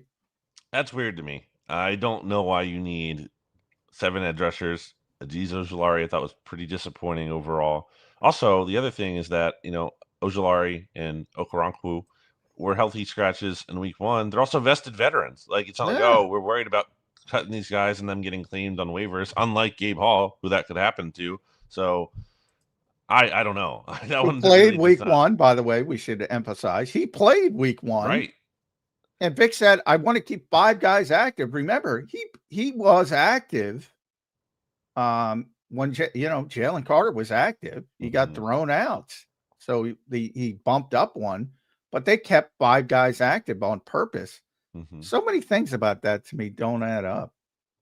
Yeah, I don't know. I can't. I'm looking at that and I don't see anything that maybe it's that. It just doesn't make sense to me. Yeah. BLG, how impressed were you with Jahad Campbell's opening performance? I think that's going to change the way this defense can develop throughout the year. Obviously, it takes time for a defense to get in stride. I think if Jahad Campbell keeps that up, it's going to make things a lot easier for everybody. What'd you make of his debut last week? I mean, incredibly impressive. I will continue to think about that rep he has where he drops back into coverage and breaks up a pass downfield. Just seeing a player in the number 30 jersey do that, my first instinct is like, oh, wow, okay, which defensive back made that play? And it's like, oh my gosh, it's not a defensive back. That's it's a big Jahad defensive Campbell. back, yeah. And he's like one of the youngest players on the roster, 21 years old. That's crazy. To think about how, I think he's at a level mentally and physically is just so impressive. I think there's some things that needs to clean up. He's a rookie. He's going to get better, certainly with playing time, with more experience here. But I mean, the sky's the limit for that guy. And to have him next to Zack Baun, the Eagles are loaded. And then the depth behind those guys, like Jeremiah Trotter Jr., who had a good summer. Nakobe Dean, we'll see where he's at once he gets healthy. But they're just loaded at that off-ball linebacker position, which is truly insane given how the Eagles struggled to find even one guy who was barely playable in the years past. All right, I'm going to make my statement that I've shifted this week. I actually have always thought it, but I'm just more disciplined about it now. I think we all default to Jaylen Carter's the best defensive player on this team. I say he's the most talented defensive player on this team. The best defensive player on this team is Zack Baun. Agree or disagree? Yeah, I think the way my staff writer Johnny Page has put it in the past is he thinks Jalen Carter is the best player, but Zack Baun is the most important player to the team. And I mean, Zack Baun got Defensive Player of the Year votes last year. Like Yeah. he absolutely Yeah, he was a deserves. finalist. Yeah. He deserves more credit. We'll see what Fred Warner does this season. Obviously, Fred Warner is a great player, but if there's any drop off there at all, I mean, I think like Zack Baun is there for that top off ball linebacker spot in the entire NFL. Like he is really, really freaking good, and the amount of things he can do is special, and it's very apparent even just as early as week 1 here that last year wasn't just like some magical fluke of a season. Like, no, this guy is really good, and he's here to stay. Yeah. He is in that play running down Miles Sanders. I thought that was the biggest play of the game, enabling the Eagles to keep him out of the end zone. Then they get the forced fumble, which Shahad deserves credit for. Byron deserves credit for as well. But boy, if he doesn't make that play, a lot of things shipped in that game. And he was just, he's great. The instincts are what it is. He's just so instinctual as a player. And then he's tremendously athletic. The scary part is Campbell's a little bit more athletic. So, you think about the dark days of Nick Morrow and Corey Nelson and Paul Warlow, and all of a sudden they're rolling out Zack Baun, Jahad Campbell. It's an interesting change. Another positive impact of having Vic Fangio here because he values the position so much. But yeah, what a stark change. Boy, and you start to think, how many years did they waste trying to cobble together linebackers? It's unbelievable, BLG, what we went through. Yeah, and if Baun didn't come when he became, I mean, would they even have invested, or obviously we wouldn't be as good as we are now, but I don't know if they ever would have got to a point where it was that much improved or the questions were answered that much. So thanks to Zack Baun, who came here and became an all-pro. I mean, I don't know if you do that, BLG, but I was thinking about it like a couple of days ago. They were trying to sell us Nick Morrow a couple of years ago. Morrow, Nate Gary, Zach Brown. You go down the Corey Nelson, you go down the list of guys Paul Warlow, a lot of guys in there that they tried and just weren't even close to being good. Also, the other thing amazing. Yeah. I liked about that Zack Baun rundown there is just he didn't immediately go for the rundown. He initially was trying to get it out. Yeah. Which is I think was good. It's like, okay, he realized he couldn't do that, and then he just made the tackle at that point. Yeah, it's just very smart, very savvy player. That'll go down as one of the best Howie moves ever. Those are the kind of moves he should get us flowers for. But he did make a move this week. Tank Bigsby is in. Looks like the Eagles are pumping up his return ability. But there's AJ Dillon's probably only here for a year. Maybe usurps AJ Dillon. And he's still under contract for next year. So you have those cost-effective backs with Will Shipley behind Saquon Barkley. A lot of it makes sense. How helpful do you think he's going to be? Kickoff returns are a bigger deal, BLG. We saw week 1, over 70% returns. If you don't have good kickoff coverage, it's going to hurt you. And if you don't have a good kickoff returner, it's going to hurt you. Is this another example of the Eagles trying to win on those margins they always talk about? Yeah, it seems like it. I mean, it's hard for me to believe they make this trade just, for the sake of a kick returner.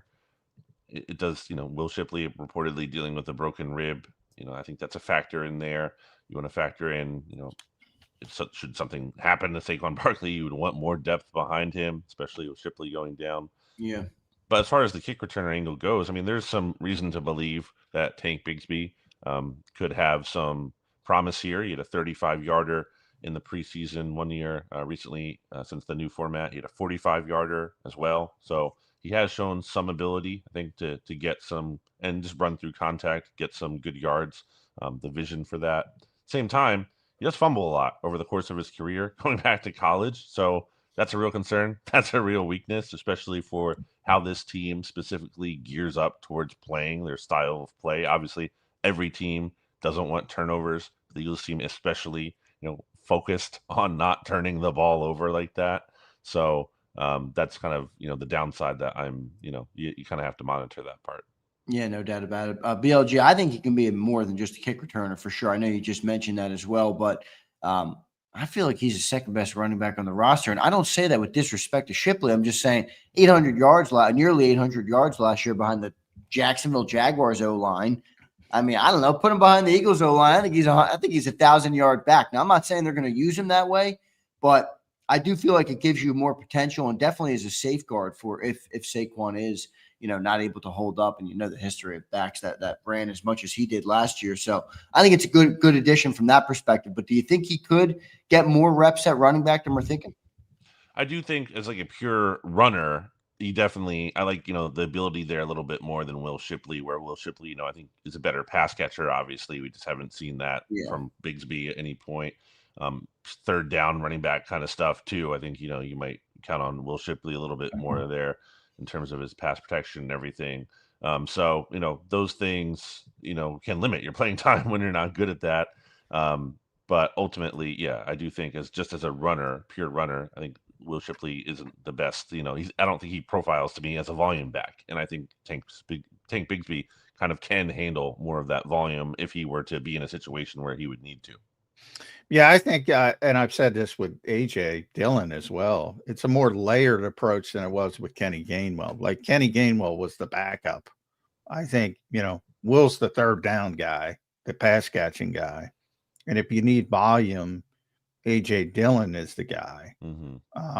Just running the football. To me, that'll swap out. Like Will's the guy when it comes to third down pass catching. When he's healthy, obviously. And then maybe Tank can take over that role of the volume guy if you need it, which you don't want to need it, by the way, because that means Saquon Barkley is injured. What'd you think of Saquon's performance? A lot of people are panicked by it, BLG. I wasn't panicked by it. You look at the game book and you say, all right, it's not great. 3.3 yards per carry. So I get it from that standpoint. But if you watch the game, I thought it was a little bit better as an outlet receiver. I thought it was fine. What were your initial takes? Yeah, I thought he was good. He looked good as ever in terms of there was one run there where it probably would have been a loss. He turned it into like a 4-yard gain just by himself. There was he had the one-handed catch there. He had a drop, so that wasn't good, but he kind of made up for it with that one-handed catch that was not a gimme at all. And that only ended up being like a 4-yard gain or whatever, small gain as well. But still, for him to get as much out of that as he did, like so many other players might not even make that catch, might not get a gain after that. So I still think the juice is there. I just think, it was not really the best blocking performance that we saw from the Eagles. I like how he ran through tackles on that touchdown run that he had there. So, yeah, I am not at all worried about Saquon. What's your concern level on Landon Dickerson? And I'm not just talking about for week 2, BLG. I'm talking about for the season here. Yeah. Guy who's had some injuries in the past. What's your concern level with Landon Dickerson right now? Yeah, I mean, it's significant because, like you said, it's not that I don't think he's going to try to tough it out, because Landon Dickerson is extremely tough, and I don't doubt him in terms of trying to be able to play. But it just feels like this is going to be a season, and it kind of was that case, at least at points last year, where he really just kind of had to grind and battle through these injuries. And again, he'll be out there unless he literally can't, unless he just physically cannot be for some reason. But you have to wonder, kind of like, it's not the same situation in terms of Dickerson being younger, but Jason Peters back in the day, where Jason Peters kind of in and out of the lineup. And just, you don't know exactly how many snaps he's going to be able to handle in a given week. So they're going to have Brett Toth probably be ready to hop in. Does it surprise that Brett Toth is a guy they're getting ready to hop in, and who hopped in? It surprises me a little bit. He's been around for a long time. Obviously, Stout likes him. Have a lot of options, though, or had a lot of options. Does that surprise you at all that Brett is that guy? I think it surprises me from the standpoint of, when the Eagles re-signed Matt Pryor, like, okay, he could be your top backup guard there at both positions. Not the case. Brett Toth, I don't think Brett Toth has ever looked bad at guard necessarily. I don't think that's been the issue. He certainly has not been able to snap the ball so effectively, and even he would admit that. But No, don't start that controversy no, I again. mean, I'm joking. yeah, I think I'm joking. he's pretty aware that not the Yeah. best snapper of the football, but as a guard, I don't think I've seen a lot of issues with him there. He seems like a credible player at that position, and I think his like intellect is something that Jeff Stoutland seems to value about him, and why he's been around so long. So he's not the most like, massive guard you've ever seen. He's not undersized. So I think ultimately, if they've kept him around this long, Jeff Stoutland likes him for a reason, and now he's getting a chance to play. Yeah. Yeah. I think Pryor's just a right-handed player. Yeah. They don't like him on the left side, but he's a good, right guard, right tackle. And they've done that in the past. But now Fred Johnson's back. So those are your three main backups on the offensive line. Moving forward, offensively, I think the only questions are Kevin Patullo after week one. It's like, how do you go through 58 minutes of professional football and A.J. Brown not get one target? And I think a lot of people are hyper-focused for obvious reasons about that. But Devontae Smith only had 3 catches in this game. Mm-hmm. And those are 2 phenomenal players. Any concerns there? I actually look at it as a positive from a standpoint of sometimes I think in the past we've seen this Eagles offense be like, okay, is the A.J. Brown connection working? Oh, it's not? Okay, then they're hopeless. Like, that's not good enough. You have too many other options here that you have to be able to function. And I don't think it was a perfect offensive performance, but I did like the way they started out of the gate. I know Kevin Patullo said there wasn't a script. Call it whatever you want or not, but I thought I love that he said that. I'm glad I forgot to bring that up. There's so many people there's so much misinformation about scripts. I was talking to Doug once way back in the day. He said, you're usually off script by the first third down. So if you don't get a first down, you're off script. And I'm like, everybody thinks there's this structured script. And I'm glad Kevin said that. But anyway, I digress, but I was happy he said that. They did not have a script. I call it approach then. I like the approach. And they scored on the first, 4 drives they had there, 3 touchdowns, 1 field goal. So I think there were some encouraging things. Obviously, the offense went cold, as did the Cowboys after that delay. So I think that's a factor in there. But I'm not worried about, A.J. Brown, them figuring that out. I think that's a very easy thing to figure out. And just looking at the history of A.J. Brown here, and obviously he's never had a game where he was targeted. So a few times I'm going to he gets the first play. I mean, it will be a target to A.J. Brown. Let's just look at a couple of examples here from the past. So week 2 in 2023, he had 6 targets for 4 receptions, 29 yards. The next week, 14 targets. You look at week 9 in 2024, he only had 4 targets, 2 receptions. The next week, 7 targets, 5 receptions, 109 yards. Week 14 last year, that's the game against the Panthers, I believe, where he has 4 targets for 4 receptions. Next week, he goes out, I think against the Steelers, gets 11 targets. So the history tells us he's going to get a lot of targets after a game where he does not get many. Did you think he looked the same though, BLJ? He didn't look right in that game. I'm not speculating it was a hamstring or any of those things, but A.J. Brown, I watched the All-22, didn't look like A.J. Brown to me. Did you see that or you have minimal concerns on him moving forward?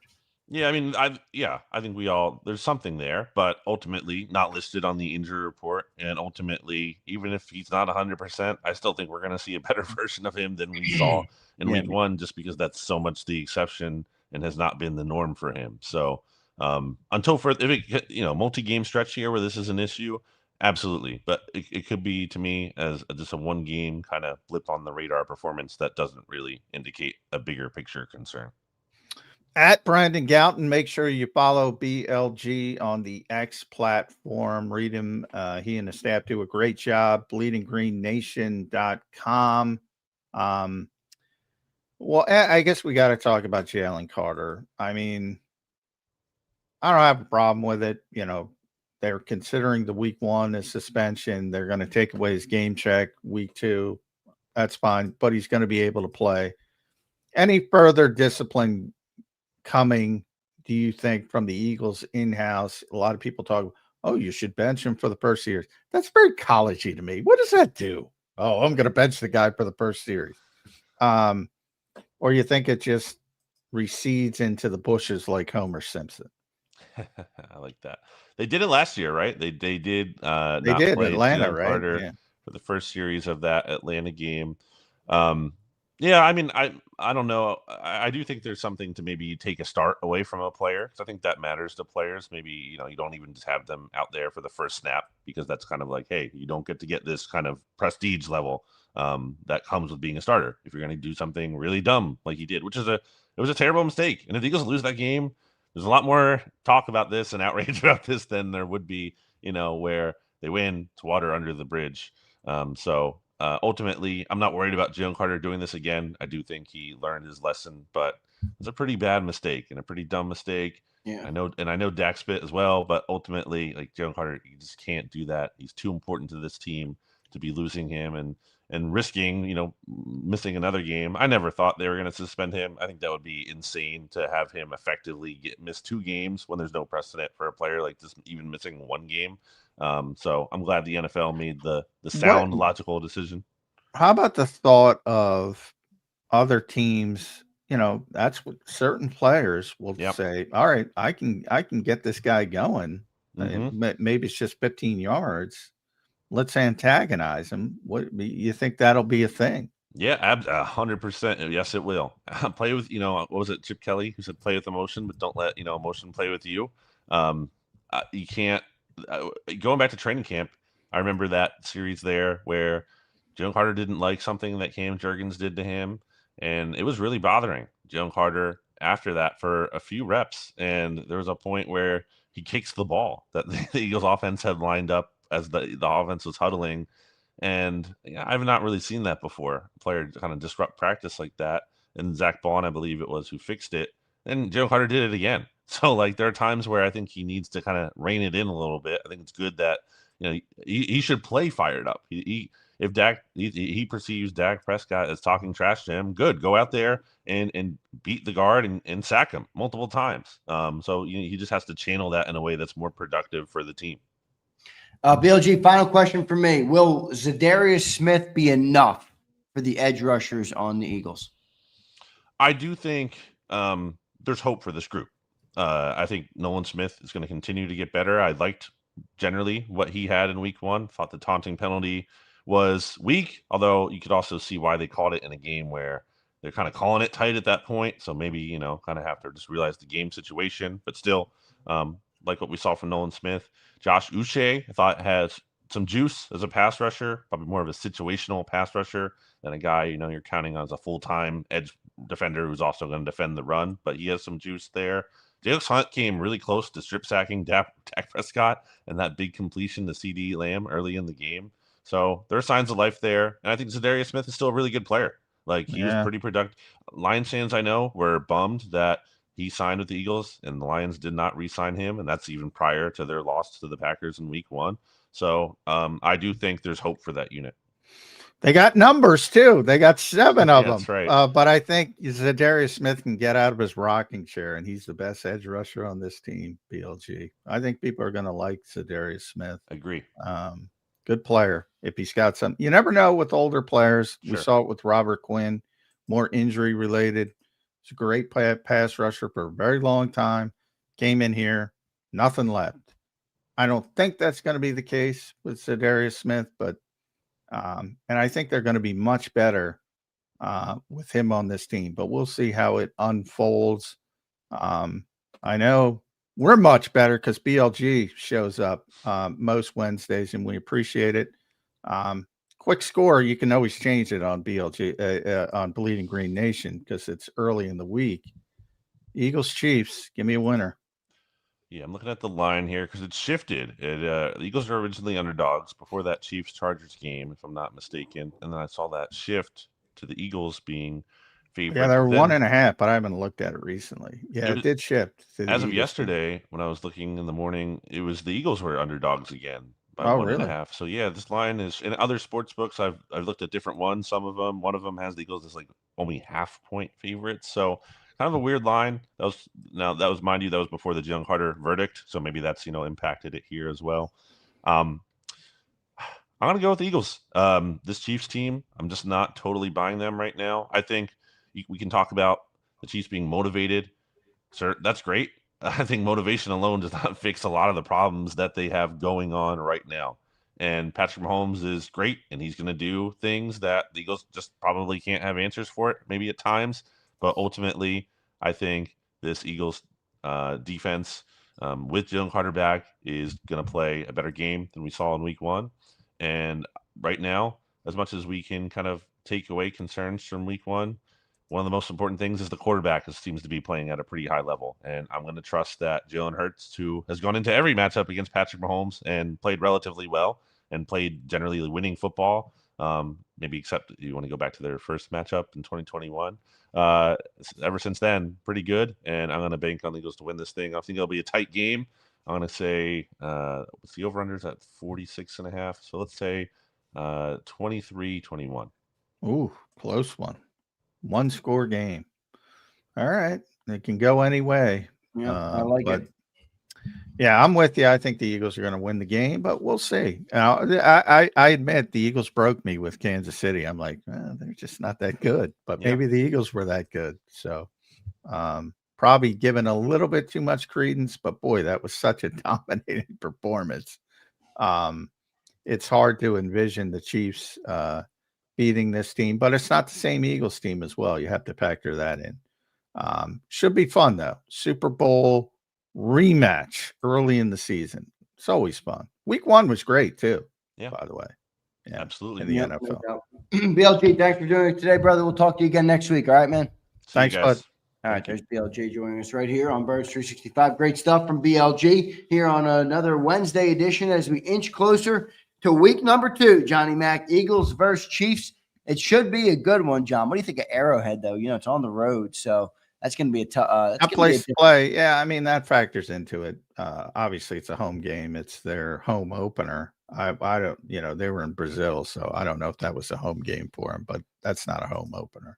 So, I'm sure everybody will be fired up. They do want revenge, all that kind of stuff. But I think that might factor in. The Eagles might have to take a punch or two in the opening minutes, but I think then things settle down. It becomes more of a normal game. But yeah, I mean, week two, by the way, gets kicked off with a big game, especially for the Eagles, to look at Washington and Green Bay. I mean, you might have your toughest NFC contender against your toughest NFC East contender. Yep. And get a good sort of glimpse on what those teams really are after opening week, where there are a lot of outliers in week 1 games. So that should be, we should get some excitement tomorrow before even the game on Sunday. Yeah, no doubt. John, do you think it's good or bad that the Eagles don't play the Commanders till late in the year? Everything's dependent on, I always say, tell me who's healthy. I mean, it's not who you play, it's when you play them. Because, if Jane Daniels isn't there, for instance, it's pretty good not to play him late. Yeah, right. But, if he's playing at a high level, if he's in the MVP conversation, if he's got more confidence, probably worse. So that to me is just dependent on how the season goes. And injuries can affect anyone in this league. So yeah, that's why that cliche exists.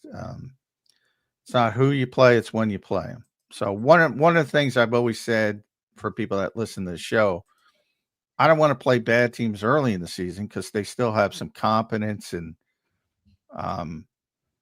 they're biting. Whereas if they, mid-season, if you're 2-10, you get the human nature of, oh, this is a disaster, and it becomes easy. So everything's dependent on when you play a team. Yep, no doubt about it. Johnny Mac, good stuff there today. One more super chat to go to. Dion, what's up, Dion? Yeah, he mentioned earlier, we brought him up Been here since the Aton Harry Barrett. That's a long time. I watch the channel every day, seldom comment. Thanks for being here, dude. We appreciate it. That's a long time here on JAKIB Sports, so you've seen all the change, and we appreciate you for being here, brother. That's pretty good stuff, as always. All right, John, a couple minutes left. What's on the agenda for the Eagles today? Practice, biggest practice day of the week, Wednesday, a normal NFL week, which is going to be rare this season, it seems. Wednesday, Nick Sirianni will talk about noonish. Practices until 3:05, I think. Locker room doesn't open till 4:45. Jalen Hurts will speak at some point during that open locker room session as well. So typical Wednesday on a Sunday game week. And this is the biggest practice day of the week. No doubt about it. Good stuff there. Johnny Mac. John, appreciate you for doing it today, brother. Your final thought on this Wednesday edition before I let you run, go down and you're going to head down to practice, obviously. Yeah. Tank Bigsby is going to be interesting. Nick Sirianni will talk again. He already talked about the addition, but unfortunately, he'll talk before practice, so he's not going to give us any injury updates. That's just the way he's handling things, which, Nick, if you're listening, I do not agree with. At least, if you give us a little bit of a heads up, then we can ask more relevant questions, but they don't care about that. So that's my last thought of the day. Because there's some big injury potential. Will Shipley, I don't think he's going to play this week. Landon Dickerson, I have no idea, but those are the two names to keep an eye on. Johnny Mac, great show today, brother. We'll catch you tomorrow on the Thursday edition of the show. Looking forward to it, my friend. All right, thanks all. All right, thanks, John. There's Johnny Mac. John McMullen joining me here on Birds 365, a Wednesday morning edition of the show. Got some updates here, and I got to run pretty quick this morning, guys. So here's the update. I will give you guys the updates on the giveaway. I know I said it was going to be Wednesday. Kick it to tomorrow. Sorry, Thursday. Not home yet. Had to stick down here, get the house ready for some renters. So doing that, and I'm not back in the studio. So I'll pull the giveaway winner tomorrow. The good news is it gives you one more day. If you're not a member already, get your memberships in. All right, and we'll do our jersey giveaway tomorrow. We'll do the pull for the first defensive jersey giveaway winner of the year because the defense gave up 20 or less. Now, I think they're going to get that a lot this year, so that's a good thing for the great people of JAKIB Nation. So I did want to thank everybody for being here today for this morning. Prince, thanks for keeping track of our likes. I think we've done pretty well on the likes today, up over 200. I want to start to get that sucker way up. I feel like our community is stronger than 200 a day. All right. So Dion says, how do you qualify? You got to be a member on JAKIB Sports. All right. You got to be a member on JAKIB Sports. So last year, Dion, we gave away, I don't know, close to 100 giveaways total, about 70 jerseys. And then we had a bunch of salute to service sweatshirts. We had hats. We had other types of sweatshirts. We had the hockey jersey sweatshirts. We had all sorts of stuff that we gave away as t-shirts. So we gave away probably close to 100 things last year, maybe more than that. And we're going to do it again this year. So once we get into October, we'll really start to ramp it up. But we do a giveaway. This year, it's $275 for Jaylen. Anytime he goes over 275 total yards, not just passing, total yards, we're going to give away a jersey. And then anytime the defense gives up 20 or less points in a game, we're going to give away a jersey to one of our members. So you got to be a member on JAKIB Sports. You can do that at jakibsports.com or on the JAKIB Sports YouTube channel, but you have to use a computer, I think, to become a member on YouTube. I don't know why. I mean, what the fuck? I mean, it's like, everybody watches on their phone. Most people are on their phones all day. Figure it out here. I think it's Apple, though. That sucks. So whatever. But you got to do that on your computer. So make sure you get your memberships in. I appreciate all of you guys for doing it today. I'll take a couple comments before I run. I got to get out of here because I got to finish cleaning, and that ain't my specialty, as you all know. All right, as you all know, that ain't my specialty. I got to get on the road. I got to get back for the National Football Show with Big Sills. All right, so I got to fire up the vet and drive home. All right, works on the phone. Okay, all right, that's better, Dion. Sometimes it doesn't. All right. Prince, thank you, brother. 219. Appreciate everybody for being here today. I'll take a couple comments. Jacob on tap. Andres, you know it, brother. We're just getting started. I'm just finding my rhythm. Andres, thank you, brother. Balenci says, great show, Z. Thank you, Balenci. Appreciate it. Real Zeal says, cheerleader calendar. What do you want? Cheerleader calendar giveaway, Zeal? I can make that happen. I never been into that. Need a JAKIB license plate holder. That's good, bud. I should do that for the vet. I got to get a custom plate. I got to get a vanity plate for the vet. What do you guys think? ZKC8. Dion becomes a member. Thank you, Dion. Appreciate it, brother. Thanks for being here. Pretty cool you've been here as long as you have, all right? All right. License plate holder, I like, though. All right, I like that. Let me set this post up real quick. A little bit of business on the air. Thank you, Dion. Am I pronouncing that right, by the way? Braswell gives 5 memberships. Thank you, Tyler Braswell. Appreciate it, brother. That's 5 more people that will be eligible to win the giveaway tomorrow. I know my man Tyler got some shirts a couple of weeks ago. Tyler, hope you like those shirts. I think you did reach out to me and say you got them, which is good. Obviously want everybody to get the giveaways that they win. I know I owe a couple people as well. Josh B. Texas T, I got to make an offer. Texas T, I got to do something for you as well. I know I got that JAKIB merch that's there. So I don't know if I want to do that for you or do you want to do an Eagles jersey? Maybe you'd prefer that. So I'll work that out with you, Texas T. A couple others as well. But I think for the most part, we're all caught up and everybody has gotten what they want, which is good. Wild Bear, love you, Wild Bear. Appreciate you for being here. All right. Your plate equals elite. Why am I missing the reference there? No, I didn't get married yet. I'm engaged though. Got a vet and got married in a year. Yo, chat, send W's. That is W's though. That is some W's for sure. No limit. That is some W's for sure. I see my boy Prince telling me, come on, Prince, you'll see the vision. You'll see the vision. We're looking for bigger W's than some 304s, Prince. We're looking for generational W's. We're looking for generational wealth. We're looking to make the Krause name bigger than it's ever been. All right. I'm just getting started. So we're gonna keep rocking and rolling. We're gonna keep working hard. We're gonna keep building this sucker up. I'm gonna try and keep taking care of the great people that make it all possible as much as I possibly can. So I appreciate each and every one of you guys in here. Waddington Twiz, No Limit, James Jones, Wild Bear, On Your Knees, Slagger, Chuck Hutton. All right, so we're going to try and have a great freaking year. I appreciate each and every one of you. Put that on a shirt. See, which one, No Limit? I got a lot of good T-shirt slogans I could come up with. Call me Jalen Hurts, man. I got the T-shirt slogans on deck. All right, we're making a generational push. That's what I know. All right, we're going on a generational run.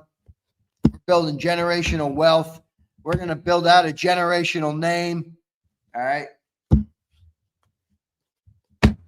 JAKIB better than the 304. Yeah, we are. All right. Sean, thank you for being here, brother. All right. Wild Bear, appreciate you. Brian Pumper says corny. Brian Pumper, you're corny. My guy Z, congrats. Zamir, thank you, bro.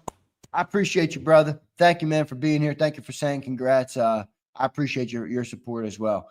Philly to Chicago, thank you, man. All right, everybody.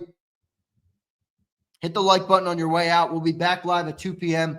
Let me go and get some of this shit done that I got to get done. I'll get back to the studio. Once I'm back in the studio, we can kind of click. I got some extra things too. Tomorrow's giveaway might not just be a jersey. I got a couple other things I might toss in there as well. And then Jason A-Team, I'm probably going to deliver your jacket this weekend, A-Team. I'm not sure if A-Team's listening, but he's like 25 or 30 minutes away from me. So I might drive over his Princess Diana jacket that I'm giving him for being our longest standing JAKIB Legend member. So pretty cool stuff from Jason, A-Team, and everybody for being here. Hit that like button. See you next time, everybody. You've been listening to Birds 365, the destination for the passionate Eagles football fan who bleeds green. If it's Eagles football, we're talking about it. Debate inside the locker room and guests that are some of the greatest football minds from around the region. We hope you enjoyed the show. We know we had a blast. Make sure to like, comment, and subscribe, and we'll be back soon. But in the meantime, hook up with us on social media at JAKIB Sports. See you next time on Birds 365.